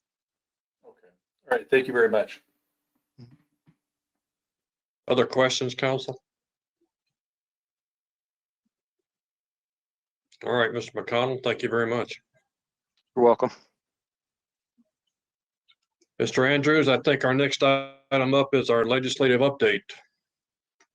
Yes, Mr. Mayor, thank you. I'm going to ask Chris Lindsay, our Assistant City Manager, to join us here tonight, and he will be providing the verbal update on on Senate Bill 21-062. Thank you, Chris. Good evening, everyone, and thank you, Mr. Andrews. I'm actually going to turn this over to Policy and Budget Analyst John Praisner, who's been working with a lot of staff around the city, stakeholders, and CML and some other folks to prepare the update for you this evening. Thanks. Good evening. We're here before you to seek an official city position on Senate Bill 2162 concerning measures to reduce jail populations. While this bill intends to enact several measures to reduce jail populations, I'll just briefly go over some of the major components of the legislation. This bill proposes that after an arrest of a person for all non-domestic violence traffic offenses, petty offenses, municipal offenses, misdemeanors, offenses, or class 4 and 6 felonies, the offender must be immediately released from custody. Furthermore, the bill requires that the court issue a personal recognizance bond for a defendant that fails to appear in court unless that person has failed to appear 3 times already, as well as all probation violations unless a violation is a new crime. Lastly, sheriffs would have the authority to keep jail populations as low as possible by establishing offense-based jail admission standards. So our main concerns with legislation is that it will place strict limits on our police officers' ability to jail offenders and on the court's ability to set appropriate conditions of release. The bill would have a detrimental impact on our community safety. The victims and community members will have no way to know when cases will be heard and when they will be resolved, and criminals may be emboldened and even permitted to defy court orders without significant recourse. We provided the council with several real-world cases that occurred in 2020 that are likely to continue happening if the legislation were to be enacted as proposed. As such, staff recommends an opposed unless amended position on this legislation. This position aligns with several other professional organizations, including CML, the Colorado Municipal Judges Association, and the Colorado Association of Chiefs of Police. Our proposed amendments include language that maintains an officer's ability to make an arrest on any charges where there is imminent and substantial threat to a person or a community, removing the ability for an offender to fail to appear 3 times, add language permitting monetary conditions of bond where a defendant poses a risk to the community, is likely to obstruct the process or violates probation, add language limiting a sheriff's ability to unilaterally determine which sentences or warrants will be enforced, and allow all classes of felonies to be eligible for detention in jail. Our intent with this is to balance the goals of the proponents of the bill, which are mainly arrests, and monetary conditions of bond on too many nonviolent crimes and excusable failure to appears, along with our goals of keeping the community safe and maintaining victims' rights. Working alongside the policy team of myself, Teresa, and Chris Lindsay are several other great members of our staff. So tonight we have Judge Jason Montine, who's available to answer questions related to the impact on our court's ability to set conditions of release and enforcement of sentences and warrants. Police Chief Tim Carlson and Deputy Chief Todd Reeves are available to answer questions related to the safety impacts in our community and limits that will be imposed on our officers. And lastly, Victim Services Coordinator Drew Hogan is available to answer any questions related to the impact on victims of crimes. Thank you. John, before I turn to the council for questions, let me bring them up to date. About 3 weeks ago, Jeff Shader, the sheriff of Jefferson County, convened a meeting between all the mayors of Jefferson County as well as the county commissioners and some of our staffs, and brought the early parts of this bill to us. At that time, what he presented was that they have a reduced capacity they're allowed to have in the Jefferson County jails today because of COVID. So that's a pretty small number compared to what their capacity is without COVID. At the present time, this bill would force them to reduce that jail population even below the COVID numbers, which he was extremely concerned about. And some of the things that John and staff have pointed out in the bill about the number of times that someone has to miss an appearance. We discussed, or I discussed this morning on my conversations with the chamber, and I think at least 2, if not 3 of the council members were on the call as well. This has got a lot of potential. It's got a lot of people in the law enforcement industry very concerned about how they're going to control this. We've seen a significant spike in law breaking and crimes committed in Westminster last year, as was pointed out in the staff agenda memorandum. And we are trying to amass groups statewide to try to figure out why this is being brought forward and whether or not we can get this amended to make it something that's plausible. The last time I talked to anybody from Jefferson County that had been trying to talk to the bill carriers was that there was not at that time any negotiation going on to try to soften the bill. That doesn't mean it hasn't changed, and that's about 2 weeks old. So there's a couple of people who have questions on this issue, and I'll try to catch all of them. Mayor Pro Tem, you're up, then Councilor Seymour, then DeMont. Thank you, Mr. Mayor. And kind of similar to your question or your comment, Councilor DeMont and I serve on the CML and Policy Committee. And about 3 weeks ago, they brought up this bill, and I believe last week, actually, Councilor DeMont gave an update during his council comments on this bill. The conversation was very similar to staff's analysis today, right? Well, the bill is problematic, but there was a decision to do oppose unless amended because we felt it kept us at the table. The CML staff or member mentioned that they felt this bill had legs, and really it's going to be imperative that we do everything we can to try to amend it. I'm wondering if you are feeling there is some willingness to make amendments that make this bill more palatable, or where are we at with that? We have seen a couple amendments already floated around. However, none of them have formally been introduced. We expect those to be introduced on Thursday at the committee hearing. However, none of those are really substantial changes of what we're seeking to do. I know that Todd Reeves and Judge Longtime have been involved in some meetings with some of the proponents of the bill, so I'm not sure if they want to or can speak more on that, but hopefully we can get something accomplished in the committee. I'd love to hear how those conversations are going. Todd, can you or John, either one, add anything to it at this time, or Chief Carlson, either? Yes, good evening, Council. Tim Carlson, Chief of Police, and I would ask Todd to join and Judge Longtime. They have been instrumental in trying to work with the sponsors of this bill. It is important to note that this bill was drafted and dropped without any conversation with law enforcement before it even happened. So that's disappointing on the front end. So I'll leave my comment there. I'll let Todd and Judge Lontine talk to some of the amendments that you just mentioned. I'll let you two fight over who wants to go first. Thank you, Mayor. I think clearly the judge goes first. Okay. Good choice, Todd. Well, thank you, Mayor and Mayor Pro Tem, for the question, and members of council. I've had some conversations, mostly through CMJA, the Colorado Municipal Judges Association, on the bill, and along with some of proponents. The overall sense that I have is that the proponents do feel fairly confident with where the bill stands now.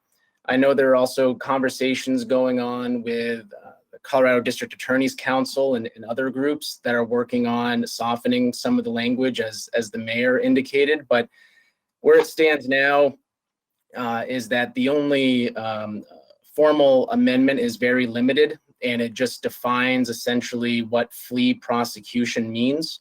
And I know there are several organizations looking at it from several angles on how to address the concerns that we've raised. But the overall sense that I've received from the proponents of the bill and some of the organizations that have been moving it forward are that the level of interest in making any substantial changes to the language of the bill is fairly limited. Mr. Reeves? And I would echo Judge Lontine's position. We have not made significant progress in trying to collaborate or come to an agreement. And, you know, our biggest concern is it was clear that this legislation was written without input from law enforcement or anybody involved. And because of that, there's a lot of small nuances that really are going to add to the danger of the community if we can't get those changed. And when those are brought up, they're an absolute non-starter. There's not even a discussion around it. So we have had the similar experience of the resistance to this point as well. Mayor Pro Tem, does that answer your question? Well, it does. It's a bit disappointing because I will tell you, and Councilor DeMont, I think will agree, in that CML meeting, and there's a lot of divergent viewpoints in those CML meetings and people all over the political spectrum. But there was a lot of people concerned about the harm that this bill could cause for their communities. And so please let us know how to support you, because it seems like local government is very concerned. And I don't know if there's any assistance we can give in trying to crack those conversations. I remember, goodness gracious, Mr. Mayor, it was years ago. I think Stipich was the judge just when Jefferson County, we were having the beds issues, right? We were having and we were concerned about that overriding our judicial sentencing, right? This is right, or our police bringing people in and then being released. I guess it wasn't judicial sentencing at that point, but I am concerned about this, so I support the staff recommendation, and please let us know how we can help get to a place where we maybe can see some movement. Councilor Seymour? Thank you, Mr. Mayor. Just briefly, I absolutely support staff's recommendation on this of oppose unless amended. As Mayor Pro Tem mentioned, that'll keep us at the table if there is a table. And so that's my concern too, hearing from our experts on this. The quandary that I have on this bill is the lessons that we have to take from this last year, knowing that there are bad people out there. And when you play catch and release with bad people, they will continue to offend. And so at what point, it immediately becomes a safety issue for our residents, and doesn't have anything to do with the reality of what's going on in the street right now. So I appreciate all that law enforcement has attempted to do this year with handcuffs on them, and our judges and sheriffs also, and this would continue that and put our residents in danger. Councilor DeMont? Thank you, Mayor, and thank you, staff, for the presentation and the work that you've been doing on this important issue. I have one question and then a comment. My question is, how are we working with our delegation from Westminster? I mean, have we been working with our House reps and our Senate reps, and are they open to trying to help with this? Are they supporting this? I know that we've effectively been able to work with that delegation in past on other issues, and I feel like this one's substantial enough that hopefully we're having constant conversations. John, can you give us an update? Yeah, thank you for that question, Councilor DeMott. This is the beginning of that process. So once we get authorization from City Council to establish an official city position, we will in turn take that position and then work with our legislative team to try to enact some changes with this process. Great. And then couple quick comments. I'm very supportive of the position, just like Mayor Pro Tem stated. It's the same position that CML overwhelmingly supported for a lot of the same reasons. I think this is a little more, feels a little more personal when you look at the increase in the different crimes across our city and how it's affected the safety of our residents. And I certainly have heard it. I see it on Nextdoor. I hear the frustration of the residents, especially with things like auto theft and just how much of that we've been seeing become prevalent in our society. And I would encourage my colleagues to educate your citizens so that they can also reach out to those House reps and Senate reps, because to me, this is really, really bad for Colorado. It's very, very bad for Westminster. So I am certainly supportive of doing all we can to make some substantial changes to this bill if it's to pass. Any other comments from council?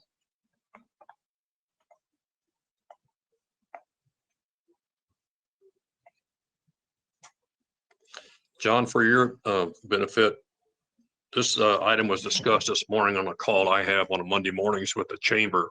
And we specifically talked about this bill and some of the potential impacts. And we've asked them, from their standpoint as business owners and residents of the city, to reach out to all 5 of the legislative representatives for Westminster in their own capacity as businesses and homeowners to do just what we're talking about tonight. And we've encouraged them to also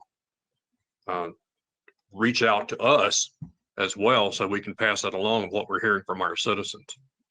Councilor Smith, you had a comment. Yes, thank you, Mr. Mayor.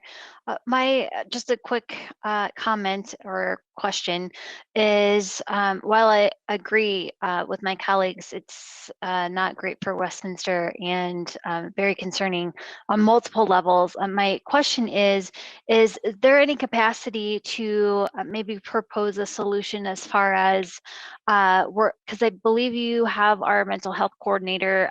Is there any solutions, workable programs that we could maybe add to this mix as far as if this is the only way to go, is there another avenue that we could look at as far as helping these situations, offenses? Well, I think right now we have to wait to see what the bill's going to do, Councilor Smith.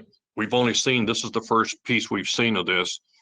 And as the judge indicated, there's a couple of amendments floating around, but right now the sponsors of the bill do not appear to be open to discussion about modifying the bill in any form.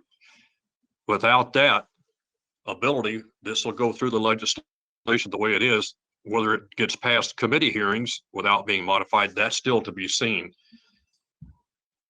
Okay, yeah, I'm with my colleagues here. I can't support this moving forward, so I agree with staff.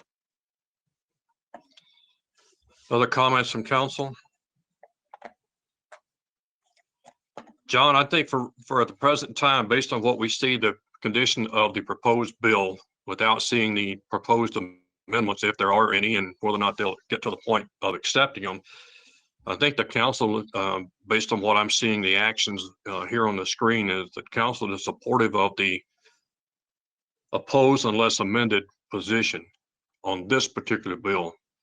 Are there other bills you want to discuss tonight?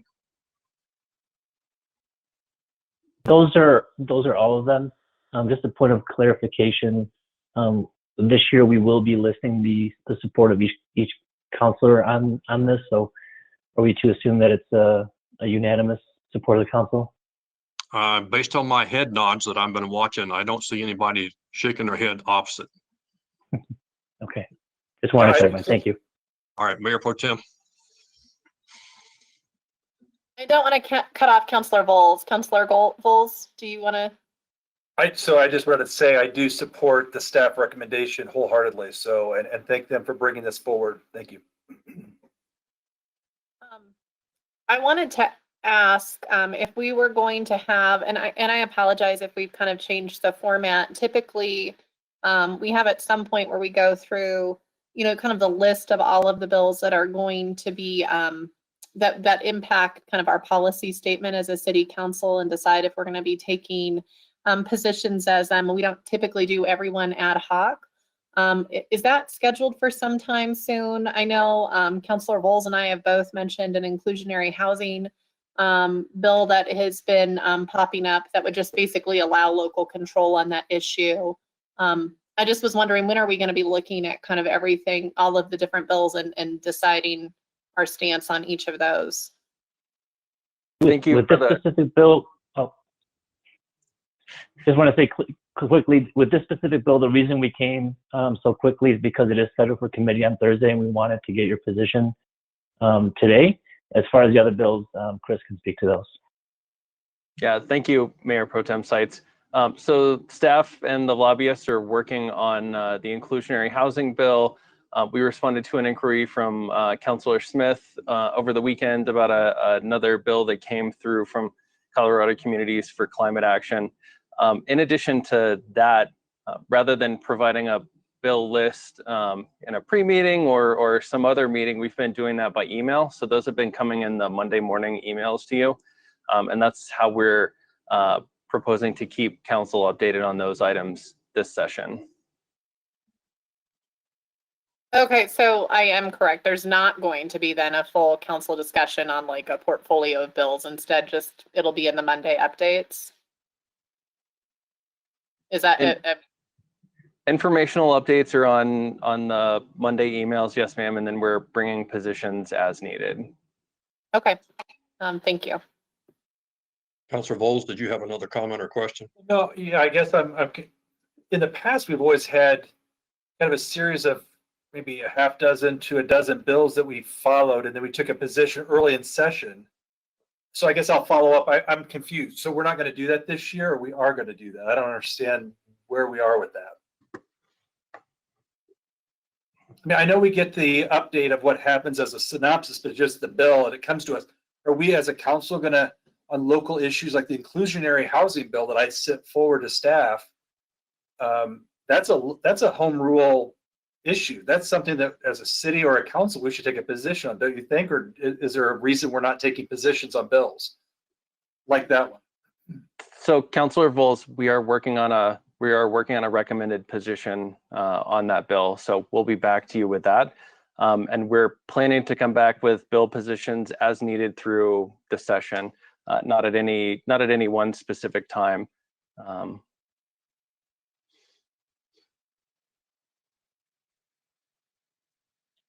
I think what I heard, Chris, if I'm correct, so I'm making clear this up. Any bill that you're monitoring, you will include on the Monday morning emails. Any bill that needs council position, you will bring individually to us as they become available. Is that correct? That's generally correct. I think those Monday emails include fewer than the total number of bills we track. No, we're working with the lobbyists all the time, tracking a number of bills. So those are a little bit more limited than our total tracking list. But anything that would potentially need a council position will at least get to us as an initial notice through the Monday morning piece, unless we have something like this one that pops up that we need a quick turnaround on. That's correct. How are we deciding which bills get counts that we make a decision? How do we decide which bills are brought forward to council for some type of a recommendation? So we work through those with the lobbyist based on their input, what we're hearing from CML, also based on, getting feedback on those bills from council by email, or during these sessions. We work through those to see if we need to take a position, what the status of the bill is, where it is in committee, if it's moving, if it's not moving, those sorts of things, and come up with a recommendation we bring back to you. Typically, I think when there is an email recommendation or an email concern about a bill, we do get back to those. And Councillor Vols, I think the inclusionary housing one, that's one we're looking to get back to you in the next week. Oh, good. Okay. Well, thank you. I appreciate that. And thanks for that answer. I appreciate your work. Thanks. Mayor Pro Tem, you had another comment? Yeah, I just thought it might be a helpful comment for anyone who's listening, wondering about this. My understanding, Chris, and please correct me if I'm wrong, is the bills you're tracking based off of the policy guide that we as a council approved previously. Is that correct? That's correct. So council has, weighed in on the types of legislation that we want to follow and what our goals are.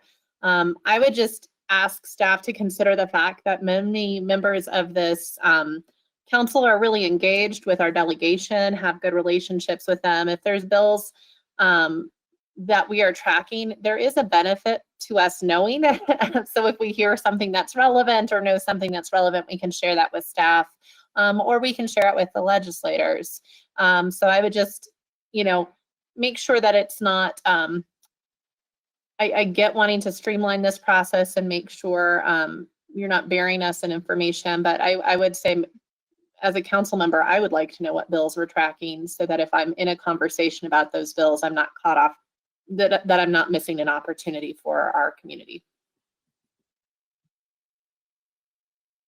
Thank you for the feedback. I will continue to work on that Monday report, especially, and try to be as inclusive as what we're tracking as possible. I'll just tell you, by the time we get to end of session, the tracking list that we have is 50, 60, 70, 80 items. So it gets to be quite a bit overwhelming. So that's why you generally see a shorter list in those status updates you receive. We hope that those capture general themes and areas in which that we're tracking legislation, maybe not every bill along the way. So please provide us feedback as we move through the session. Any other ones you need feedback on tonight, Mr. Lindsay? No, sir. All right. All right, let's move on to our next item. Mr. Andrews, I think this is you and Mr. Kirschbaum and Mr. Frankel. Yes, thank you, Mr. Mayor. If I could ask Max Kirschbaum, our Director of Public Works and Utilities, to join me, and Max will lead us in the presentation on the data analysis around COVID, and then we will be joined by Mr. Frankel, who will give us a legal update. Thank you, Jody, and good evening, Mayor and Council. If we go right to the next slide, Matt. Again, we'll be brief again this evening. These are the statistics as of Friday, February 26th. What you see on the top row is the arrows are all moving in the upward direction for the cases per 100,000 over a 7-day period. Interestingly, on the very same day that Jefferson County went to blue status, their number also jumped back up over 100, which is the upper threshold for blue. So they don't immediately return to yellow, but it's certainly something that will be watched carefully and closely now, both by the county and by the state. As I look at those numbers and compare them to the updates as of late today, they're fairly steady with these numbers. They are similar to these numbers. So I think one thing that we're also seeing is there's a bit of a leveling occurring. And you'll hear me use that word again when we talk about hospital cases, but I don't see that downward trend or an upward trend. It appears that maybe we have a leveling going on. On the percent positivities, as you read across, they are also, I'll say steady, but they're bouncing within a range. Again, I think this is somewhat a function of the number of testing that is going on and a reduction in the number of testing that we're seeing not only locally but statewide. So those numbers are a little bit more likely to go up and down on a more daily basis based on numbers of testing. We look at the hospitalized count showing here on as of Friday, it was at 409. Today, close of business, that number is 427. So that's I think that's the first time that I've noticed that hospitalization number actually having gone up a little bit. Again, probably not cause for great alarm, but notable that here again, I would say it appears that maybe that's leveling off. And if we flip to the next slide that shows that hospitalization, that's kind of what I think we're seeing here is we're beginning to level off, and that downward trend is either getting slower or stalling out. That's those are the case data, percent positivity, and hospitalization updates.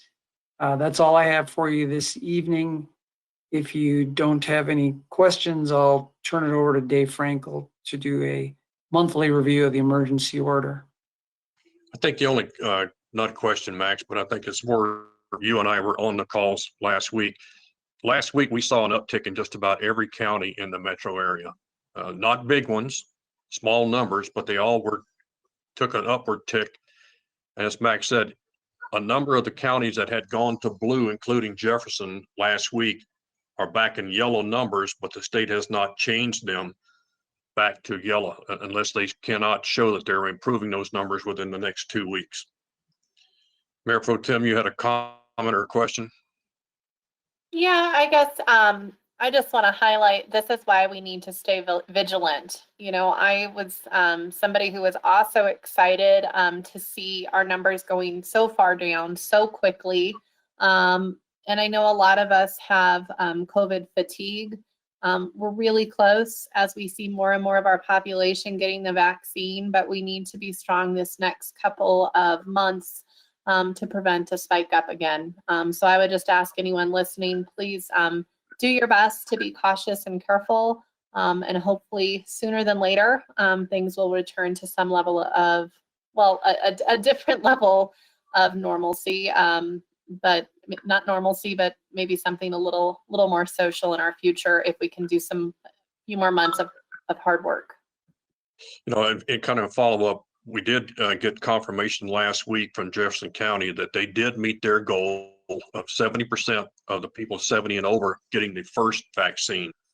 So that's a good sign that we are getting more vaccines. In a call, I think Councilor Seymour was on that call today with the governor, is that we expect to see the first shipments of Johnson & Johnson hitting the state probably around Wednesday, Thursday, about 40 to 45,000 vials of vaccine coming in. If a third vaccine is here, the potential is that we will have more opportunity to get people vaccinated. We also talked about that last Thursday, Adams County did announce that they are establishing a mass vaccination center at the soccer fields at all of a sudden I can't think of the name of it, Dick's Sporting Goods field in Commerce City, and that's scheduled to open on March the 15th. But as we've said, testing sites are still available. The Waterworld site, and we don't want to forget about the Mako site over by Fat Cats. We're grossly underusing the capacity of that site, so we want to keep that one open. The potential could be that if we can get to a mass site for vaccination, we could potentially turn that test site into a vaccine site in the future. But we don't want to lose it because no one's going there. So if you have people who are thinking about getting tested, we fought really hard to get that test site in Westminster, and we'd hate to lose it. So we, again, encourage people to go. Councilor DeMott, you had a question or a comment? Yeah, thank you, Mayor. I was on that call with the governor today as well, a lot of information around vaccines. So one of the questions around vaccines that I actually have is I see a lot of neighboring cities that are doing vaccine sites such as Thornton and Broomfield. I've had emails from both of those cities passed along. Are we doing something similar to let residents know of those opportunities? At this time, we're actually working with 3 potential vaccination providers, the vaccinators. They're working through their own processes and permit type issues with the state. We're trying to stay in step with them. They're all providers that we have a relationship with now in one way or another as a testing site or in other forms.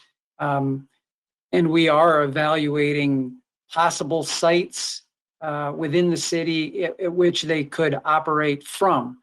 But the key is how and if they will be permitted as a vaccinator. And what the state has asked for is that providers respond to solicitations that they have out, which allow the vaccinator to identify their ability to meet different levels of vaccination on a daily basis. And those numbers range from as low as 300 per day to as high as 6,000 per day. And the 6,000 would be more like the Dick's Sporting Goods or Ball Arena kind of arrangement. But what we're actually looking at with these providers would be sites within our city at which maybe we could start at the low end there if there's availability, say at 300 per day, and then see how things progress. Great, thank you.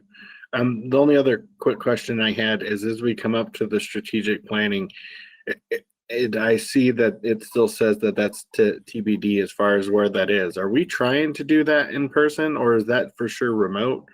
What is the plan for council and our strategic planning?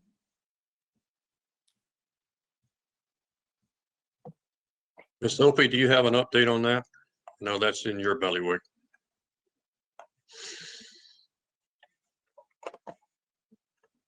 I think I know the answer, Councilor DeMont. I think it's. Sorry, I believe Cody Erb is working on that, but I believe they are working to try to make it in person with a small group of council and a couple staff members, and then the rest be remote. Cody, if I'm incorrect, please pop on. That's correct, Barbara. We're preparing right now. The meeting itself will be available to the public virtually, but in person will be the 7 counselors, the 2 consultants, City Attorney Dave Frankel, City Manager Don Tripp, and myself. Great. The meeting itself will be at Westview Rec, the in-person meeting, and we'll send more details later this week as we wrap those up. Okay, great. Thank you. I appreciate the update. I don't have any further questions.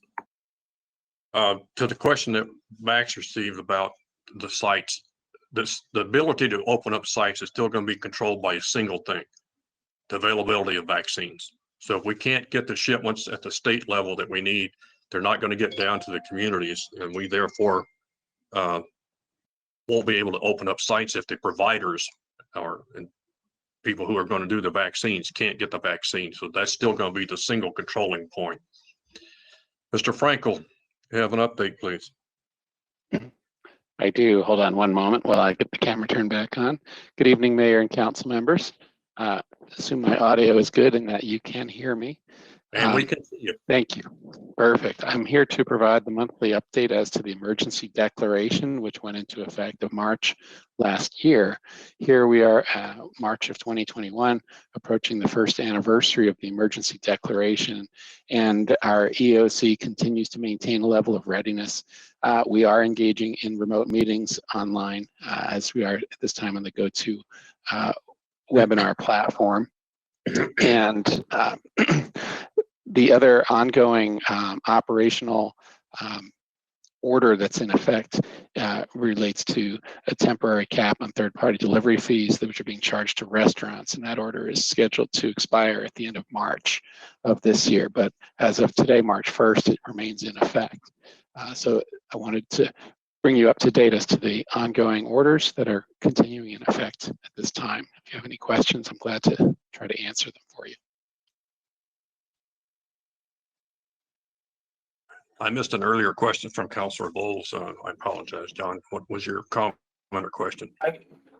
Yeah, and thank you, Mr. Frankel, for that update. I appreciate that kind of monthly review. That's very helpful. My question was, so I've been kind of out of the loop and not able to log into the governor's kind of updates regularly in the last week or so. Where are we? Are we at like C2, D1, D2?